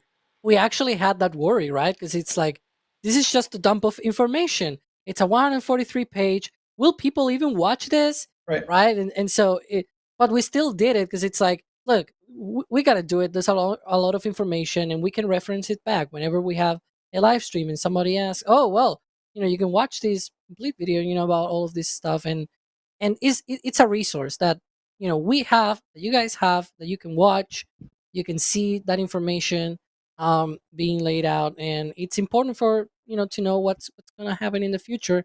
And if you're more into the environmental stuff, we also spend, I think it's like 8 minutes towards the end of all of the things that they talk about. We didn't go into the, you know, the popping plover, it's going to be affected this way or whatever. But we, but it won't. But it won't, though. That's right. Yeah. SpaceX said it. They won't. But that's the thing, right? That there's a lot of things like that. And, you know, if you are into more about why is it needed, that's towards the beginning, for example. Towards the middle, you have a bunch of the updates to the launch site and to the vehicle and things like that. And then towards the end, I'm essentially just spoiling the whole video, but I don't care. And then towards the end, it's like the environmental consequences, because you're increasing the launch cadence to 25 launches. They are expecting 24,000 trucks every year. Like, that's a lot of trucks. A lot of trucks. And then potential ways of how to mitigate that and how will affect that the road, because that's a lot of trucks going down that road, and that road is not good. It's true. So yeah. Highway 4 is not designed for heavy traffic. All right, let's do some viewer questions. Yes, and then we should probably talk about what else is going on in Starbase, and then we should probably wrap up. But we have to do this one from Neil Lawson. What do you think about Tori's comment about Raptor 3 being, quote, partially assembled, unquote? I don't think there's anything I want to say about this beyond, holy cow, Gwen was savage in her clapback on Twitter. It was amazing. That's what one of the things I was referencing at the top of the show when I said space company CEOs are being spicy, so we don't have to be. Like, that was... can we get David Limp in on the spiciness? Like, can we get Jeff Bezos, like, getting spiced? Like, let's go. I'm so here for this. But yeah, I don't know.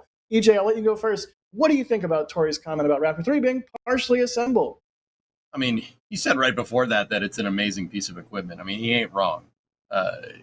It does look like it's missing some parts, but I do believe those parts are like pipes, the pipes that you have to hook up. So I'm not 100% sure exactly what he was getting at by that. I mean, guys, that guy knows a lot about rockets. He does, but he's also the CEO of a competing company. Like, I don't know. I don't get me wrong. I love Tori Bruno. I think he is. He could be seeing something we don't. I don't know. I He's don't know what a he means by steely-eyed that. missile man, and he knows what he's talking about, and he's been He's around the great. block many, many, many times. I would classify this whole thing as a Tory L. A rare Tory L, but a Tory L. Similar to the thing he did recently where he was trying to equate, or trying to say Vulcan's first stage goes into orbit, and it's like, bro, what? No. So I would classify it as a Tory L. That's my take. You don't have to agree. Alex, what do you think? Yeah, I think it's completely normal that even for an experienced engineer as Tori, it obviously is such a machine. I mean, you can see it right behind me. Like It's amazing. how does this thing even produce any thrust? Right? It's like it's missing components. And you kind of think, yeah, sure. But even for example, I saw a comment from one of the folks working on Raptor, and things like he talks about, as you can see from the test stand photo, I'm just quoting what he posted on LinkedIn. He says all required components and sensors are actually on the engine and not hidden anywhere behind concrete walls, a pure testament to engineering simplicity. So it is true that they have simplified the engine and they have reduced a bunch of the pipes, but there are still key components within that engine that are there. They are just not visible. It's sort of like when you that meme of, they cut someone's hand and now the hand is cake or something like that. They're just trying to trick you. Yeah, right. Like it's literally like that. It's tricking you into thinking that there's missing parts, but there's a bunch of things that are just integrated onto the engine. That's the comment from a SpaceXer on LinkedIn, and that's the comment that it just seems like it's missing sensors and stuff like that. It's just that it's integrated into the engine in such a way that you really don't notice that it's there. And it says, okay, wait. It says, our new and shiny clean Raptor version 3 engine has roared to life for the first time at our McGregor test site in Texas. For an initial 30-second hot fire test, dev teams will conduct extensive data reviews and push the engine to its limits. As you can see from the test stand photo, all required components and sensors are actually on the engine and not hidden anywhere behind concrete walls. Yeah, awesome. So yeah, and that is one of the things that Elon also explained as well on Twitter or X, I guess. It's Twitter. Just call it Twitter. I know. Twixer. That it is No. precisely. No, absolutely not. I'm calling it that from now on, Jack. That it is precisely that. Zeet? Like, are you one of those people that says Zeet What? instead of tweet because it's X now? Some people say Zeet. I don't know. No. All right. No, well, I just like saying Twixer. At least we can agree on that. Yeah, the whole point that I'm trying to make is that it's not just that it is simple, but there's also a lot of hidden components that you will see in probably previous engines because those engines needed to be in one certain configuration, but this one has been designed from the get-go to be like this. And that is totally fine. Like, it probably makes the assembly a lot harder, though. If you think about it, probably a lot of... And that's what, coming back again to the 3D printing and everything. 3D printing. That Elon talked about, probably a lot of the components are a lot more complex because you need now to reroute a bunch of things like sensors and wiring and all that stuff. There's going to be more bits added to this. For example, one of the things that are going to be added is going to be the gimbal mount so that the engine can move for the center engines on the ship and for the center engines on the booster. Those need there's no TVC on it, right? Well, there's 2 rods, but that's just to stick it, to keep it in place. There's not, but it's attached to the location where the TVC will be located. Then there's also like a false ceiling that protects the dome. There's no shielding per se. The Raptors are going to be sort of naked, but above it, to be able to protect the plumbing and all of the wiring that is on the dome, they have like that false floor that we've seen on Starship and whatnot. False ceiling, yeah, exactly. Moldy so, like Space, a little bit of. Go ahead. Moldy Space in chat says Twixer is as cursed as the worm ball. I will agree to that. Worm ball is so cursed. When also, you work someone whose name rhymes with Gon Jalloway. I don't know who that might be. You're saying we're going to do a video when one of these installed and see how it shakes out. When are components hidden behind concrete walls? Like, it's fair to say we will have more thoughts on this question and more answers hopefully once we see engines installed on an actual vehicle. I do think that it's running. You like there's no way of saying that engine is not complete because it's running. Now, what you will say is, well, yeah, of course, when it's attached to a booster or a ship, there's going to be more bits. Well, of course, there's going to be more bits. Like, come on, right? Like, I mean, the same thing you can say for Raptor 2 and Raptor 1. Like, that's totally true for every single engine during its test stand. During its test stand operations, it's going to be one way. In fact, sometimes during the test stand operations, there's going to be a lot more sensors, because what you want to know is how it, during testing, especially during acceptance testing, you want to know how it operates and everything. And then during flight, you will have some sensors, but not all of the ones that you probably will want on a test stand, because you also don't want to, completely, especially when you have 33 of them, you cannot have a bunch of sensors everywhere and have a data system that can process all of that in real time. Sometimes flight computers have a limit. Well, it sounds like EJ has thoughts. EJ, go. Go. I mean, we're sitting here, and everybody can sit here and say like, "Oh, Tory Bruno took the L," and yeah, I'm not going to sit here and say like, in the court of public opinion, that's a huge L, but also, like, I think it's important. Like, what's Tory Bruno supposed to say? What is he supposed to say? Oh yeah, this engine's better than mine. Like, what is he supposed to say? Is he supposed to sit there and be like, "Yep, no, I wish I had that motor"? He's not going to say that, right? Like, what is he supposed to do? Just sit there and be like, "Yeah, that's pretty awesome."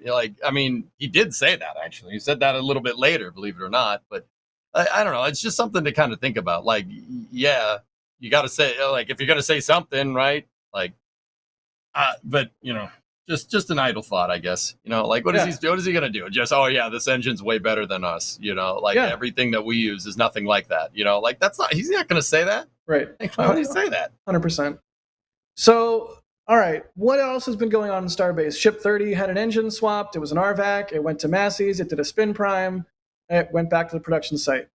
Not clear why it only did a spin prime and not another static. I would guess maybe they just needed to do a spin prime, and that's all they needed to do? Question mark. Tower 2 continuing to be worked on. Yeah. We did a flyover this week. I don't want to spoil everything that we caught, but yeah, you can sort of see a state of Starbase in this tweet from the Bergenator here, which, reminder to follow NSF on all the various socials, wherever you get your social media feeds, whether it's Threads or Instagram or Twitter or X or Twixer. Instaface. Yeah, Facetagram space. Spacebook. Yeah. Gamecast. But Bergenator here says, Ship 30 spin prime completed the testing requirements for post-engine swap out. Booster 12 is ready to go and waiting for rollout. Booster 14.1 is the additional booster is doing additional booster catch testing with upcoming slap and does that say clap tests? Slap and clap test, baby. Slap. Oh, yeah. Okay, so slap is one stick, clap is 2 sticks. I'm looking forward to that. And Ship 31 is undergoing thermal protection system replacement, just like Ship 30. So, yeah, based on all this, Flight 5 likely looking like September at some point. I feel like I've been saying early to mid-September for a while now. I think that's probably a good guess, but we'll have to see how the regulatory side shakes out. But I really want them to roll 13 out for another booster test. I would be very happy about that. Yeah. But yeah, that tweet from Bergenator is in response to a SpaceX tweet. That's what his name is. It's Bergenator. Is in response to a SpaceX tweet, basically signaling that they're ready for Flight 5 minus regulatory stuff. So we'll have to see how it goes. Did you come up with the name Bergenator?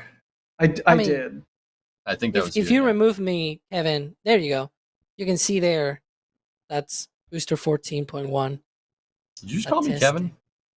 No, I called Kevin, the producer, to remove me from screen, but he did as I was saying that. Okay. All right. Good deal. I was literally in front of it. There you go. All right. Yeah. No, that's fair. All right. Well, am I forgetting anything that's happened in Starbase? I am here. Tower 2. Remember, I said Tower 2. I don't know. Look out the window, Jack. But the crane is waking up. Crane's waking up. What do you know? Yeah, it has already been reconfigured. There's a road closure for Module 7 to be able to roll out. So we're going to have more stacking. That's going to be tonight, right? The midnight to 3 a.m. closure tonight? I don't know, to be fair. What's up? Real quick, I don't think that crane's doing anything anytime soon. The CC-8800. I don't think that's doing nothing. It's partially raised, but it's there was a little bit of broke. Yeah. They snapped a pendant. That crane is not doing anything for a little while. Okay, explain that, because earlier on Starbase Live we did see there was an observation. I'll use space parlance. We had an observation on Starbase. There was a little bit of a funny with the crane. there was a funny there. There's a little bit of a funny. Some might call it an oopsie daisy, or perhaps an uh-oh. Whoopsie doopsie. Yeah. Oops. So yeah, what do you explain, EJ, for those who might have missed that? Okay, on the crane, so cranes borrow a lot of terminology from sailing. So there's jibs, there's pendants, there's booms, masts, stuff like that. Pendants are metal, basically hinged metal rods that hold certain parts of the crane together. And if I saw what I saw right, it looks like they snapped one of the pendants. The pendants, at least something that it connects to. I'm not 100% familiar with cranes, but I know enough about cranes to know that if something like that is shearing off, and it did, that's introducing force to parts of the crane's shearing force in this analogy that you do not want. Who knows what else you did to that thing? I honestly think that thing they probably need to look over the whole thing, but I could be wrong. I mean, once again, I'm not a hoist. I don't have a hoisting license. I'm not a hoist guy. Are you forklift certified? No, I am not. I know how to use one though. Does that help? In any case, It happened while they were trying to wake it up, so they were sort of readying for it. And yes, I look up the website, and the road closure was going to be from midnight to 3 a.m. tonight. That could have just been a backup for Ship 30's roll, though. No, it is not. Why will it roll to the pad? There's nowhere. I mean, Ship 30 rolled this morning. But it says from production site to pad. Oh, okay. On the document, so Kevin Ryan has the and that is snap essentially video in the back channel or a module, because it also says the transport will take approximately 1 hour. Got it. So yeah, This August is the 11th, midnight, 3 a.m., and then alternative on. This is the snap video here, right? See, Kevin is trying to find the actual event. It's coming along there. You were told 220, and he jumped to 230. There we go. It looks anticlimactic, but with any machinery this big, that is a super serious thing to have happen. It happened before that, though. That's the aftermath. No, isn't it right here? Ryan told you 2 minutes, 20 seconds, so you're on 2:30. Go back a little bit earlier. Oh, man, that's not good. Dude, look at the it's bouncing around. It should not be bouncing around. I'm looking.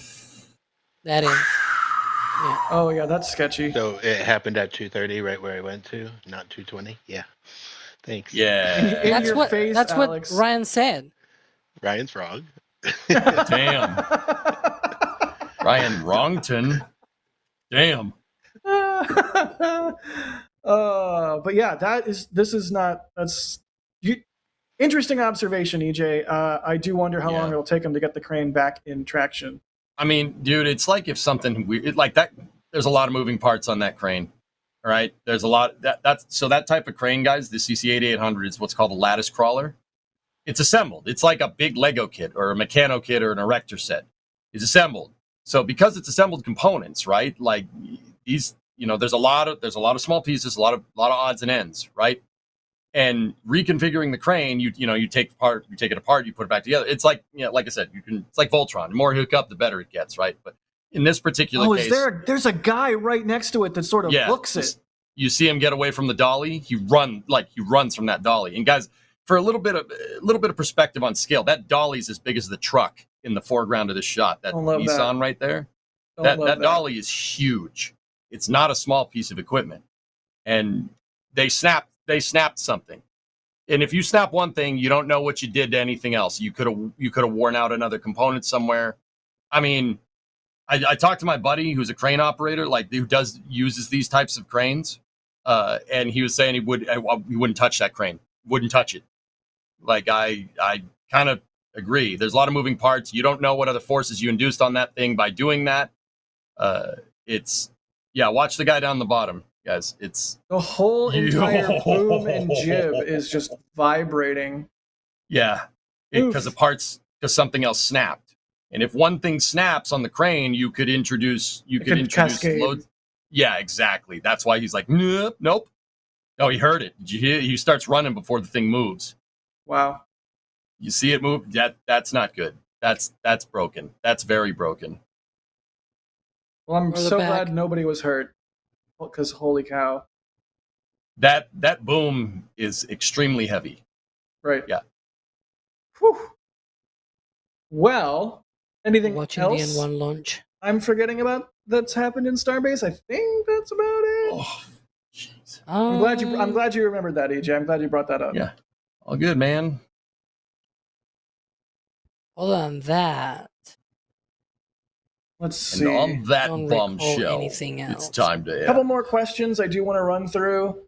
Starship 29A is asking, Starship 30 had an engine replaced. Why did it just do a spin prime? We don't know. I wish we did, but we don't. But SpaceX deemed enough. Ship 28 went the same way, for example. It had engines replaced, and then it did only a spin prime test. Right. And it worked. Let's see. Toaster Chip is asking, did Jack ever get those Kerbals back from Eve? Sorta. I don't want to talk about it, okay? That's a no. Dave is asking, I don't want to pry too far into personal lives, but is Sawyer doing all right? I remember he was in the hospital not too long ago. Sawyer is doing much better, and we'll be back. He's doing fine, guys. I talked to him yesterday. Okay, good. I know he wants to be back on the Flame Trench as soon as he can be. He's got stuff to say. Don't worry. That's what we talked about. So that's how you know he's fine, because he's like, no, I got some stuff to say. I want to be spicy. I'm like, oh, okay, you're fine. All right, cool. You had to carry the spice torch for both of you this week. Yep. Follow up from the very beginning of the show. It was a T-45A Goshawk, according to Adrian in chat, which I Googled quickly. And Adrian got it right. Ryan in the back channel got it right. He's Ryan Wrighton now, not Ryan Wrong. No, he's Mr. Map. Damn, I was trying to give Ryan. Hey, I spoke up for you. I'm just saying. I mean, he's generally right about maps. I think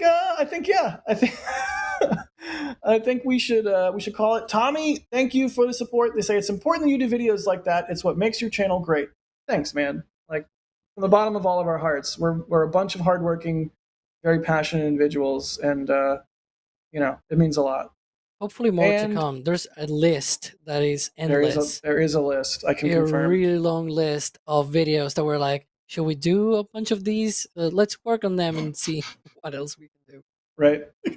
And Saturn Man, thank you for the support. They say, insane episode, guys. Thank you, buddy. We appreciate it. Also, speaking of support, thank you to our launch directors and our flight engineers, the two higher levels of the membership program. I'm talking really slow so that Kevin has time to bring... There we go. Launch directors and flight engineers. Those are the two higher levels of support for the member program. We could not do what we do without all of our members, all of our viewers. It doesn't have to be a monetary thing.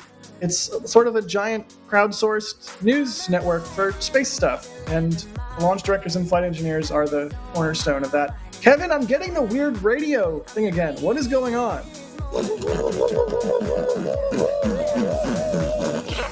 Okay, I can't tell if it's EJ or actual. Are you doing a Hightower from Police Academy? I thought there was a minute, please, sir. I thought there was, sir. Should we all be doing transatlantic voice or whatever? He doesn't get it. Chatty doesn't get it. Oh boy. Here comes the gifts. It's the gifts. What did I not get? I don't know what I didn't get because I didn't get it. Spaceballs, man. Come on. It's been a long time. Oh, you can't give Trevor any crap I'm ever so again. easy No, I already. can't. Ever. No, I can't. We just bonded over Real Genius. What's wrong with you? Nobody's seen Real Genius. We're friends. Don't throw me under the bus just because I haven't seen a movie that's played out like extremely recently. Yeah, I said it. Yeah. I'd way rather watch Blazing Saddles. I'd way rather watch History of the World Part 2. Did you just call Spaceballs an extremely recent movie? No, I said I haven't seen it extremely recently. Oh, okay, all right. I called it played out. That's what you're mad about. Played out. Oh, yeah. That's well, EJ fighting. Well, chat wanted me to fight you, Alex. Oh, I mean, I don't chat. want to, but I mean, I don't know. Do you box, dude? I do not. I'm gonna be back in the US in a few weeks, so we can probably do that. In the mud. Yeah, I don't want to do this anymore. That's how he wins. That's how he wins. No, I'm good. Oh man, good deal. The hand thing. The hand thing means the taxes. Yeah. Good deal. Well, that was a spicy episode. Oh God, I forgot I did that. Why did I do that? You got to live with that now. That's out on the internet, and That's you can't get it on back. the internet forever now. You can't get it back. Why did I do that? Well, thank you to Kevin for operating the stream. Tube 26 fan club. This is Thank the you, CEO. Kevin. Yeah, thanks, Kevin. You Thank guys you, know- EJ, for being on this week. Y'all, EJ streams on Twitch. I do. I An stream insane amount. I don't know how you do it. So if you're not watching EJ over on Twitch, you should be subbed. So It's easy to do when you love it, man. yeah. Did you guys know that Kevin's full name is Kevin Jan Michael Vincent Reed? I did know that. You divulged that last week and blew Yep. my mind. Yep, it's true. It's true. In Look true it to up. form, we need another damn Kevin Jan Michael Vincent because there's too many sectors and not enough Kevin Jan Michael Vincent. Yeah, see, it makes sense. But anyway, okay. Serious note. Jack, Alex, thanks for having me on here, guys. I do really appreciate it. I don't take this lightly. I try to bring my A game on here, and I know it's a privilege. So I know, I get wacky with things, but I do really appreciate you having me here. And Chad, I appreciate you listening to my annoying voice all day. Thank you very much. Yeah, man. It cannot be more absolutely. annoying than mine. I mean, debatable, but Damn, man. Wow. no. When I was Wow. no.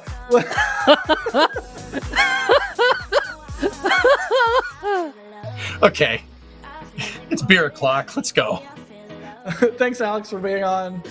I'm Jack. Nobody cares. I put an actual tinfoil hat on my head this episode. What's wrong with me? It's on you, man. Thank you all My for title watching. on the thing is writer, but it should say talker. Just saying. Yeah, no, I agree with that. I end the show. No, you gotta say Sure. thank you to Alex. But it should be with a tinfoil. With a Yeah. tinfoil hat. No, Yeah, I agree. we've had enough of that. It's We've a had foil plenty of that. trench. Also, if you are a member and joined the members Discord on this stream, we do a pre-show and a post-show for the Flame Trench. So we're gonna hang out and do a little bit of post-show here. It's been a long show this week though, so maybe abbreviated post-show this week. But if you want more, you know where to get it. EJ's on Twitch. Our channel has videos. We'll be live for anything interesting happening in Starbase or the Cape. And yeah, pre-show and post-show exist. EJ, I meant to imply that Alex's voice was more annoying. I was not. It went the wrong way. I messed up. Okay, I messed up. I admit it. Okay, I messed up. I mean, you put a tinfoil hat on your head. You played yourself. Congratulations, you just played yourself. All right, that's it for this week's Flame Trench. Thank you all for watching. Thank you all for the support, and we'll see you nerds next time. And here we go.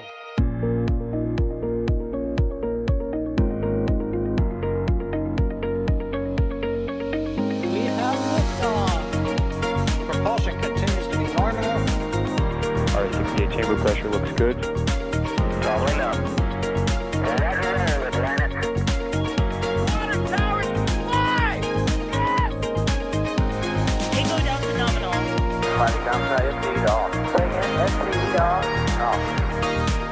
It's orange! R25! Oh my god! Oh my god! Decollage. What is it? Put that in the big bag, Eagle. 343 unfolds to go. Indeed. We rise together back to the moon and beyond. If it was methane, it would be igniting in the flare, correct? Yikes. You good? We don't need any more of these.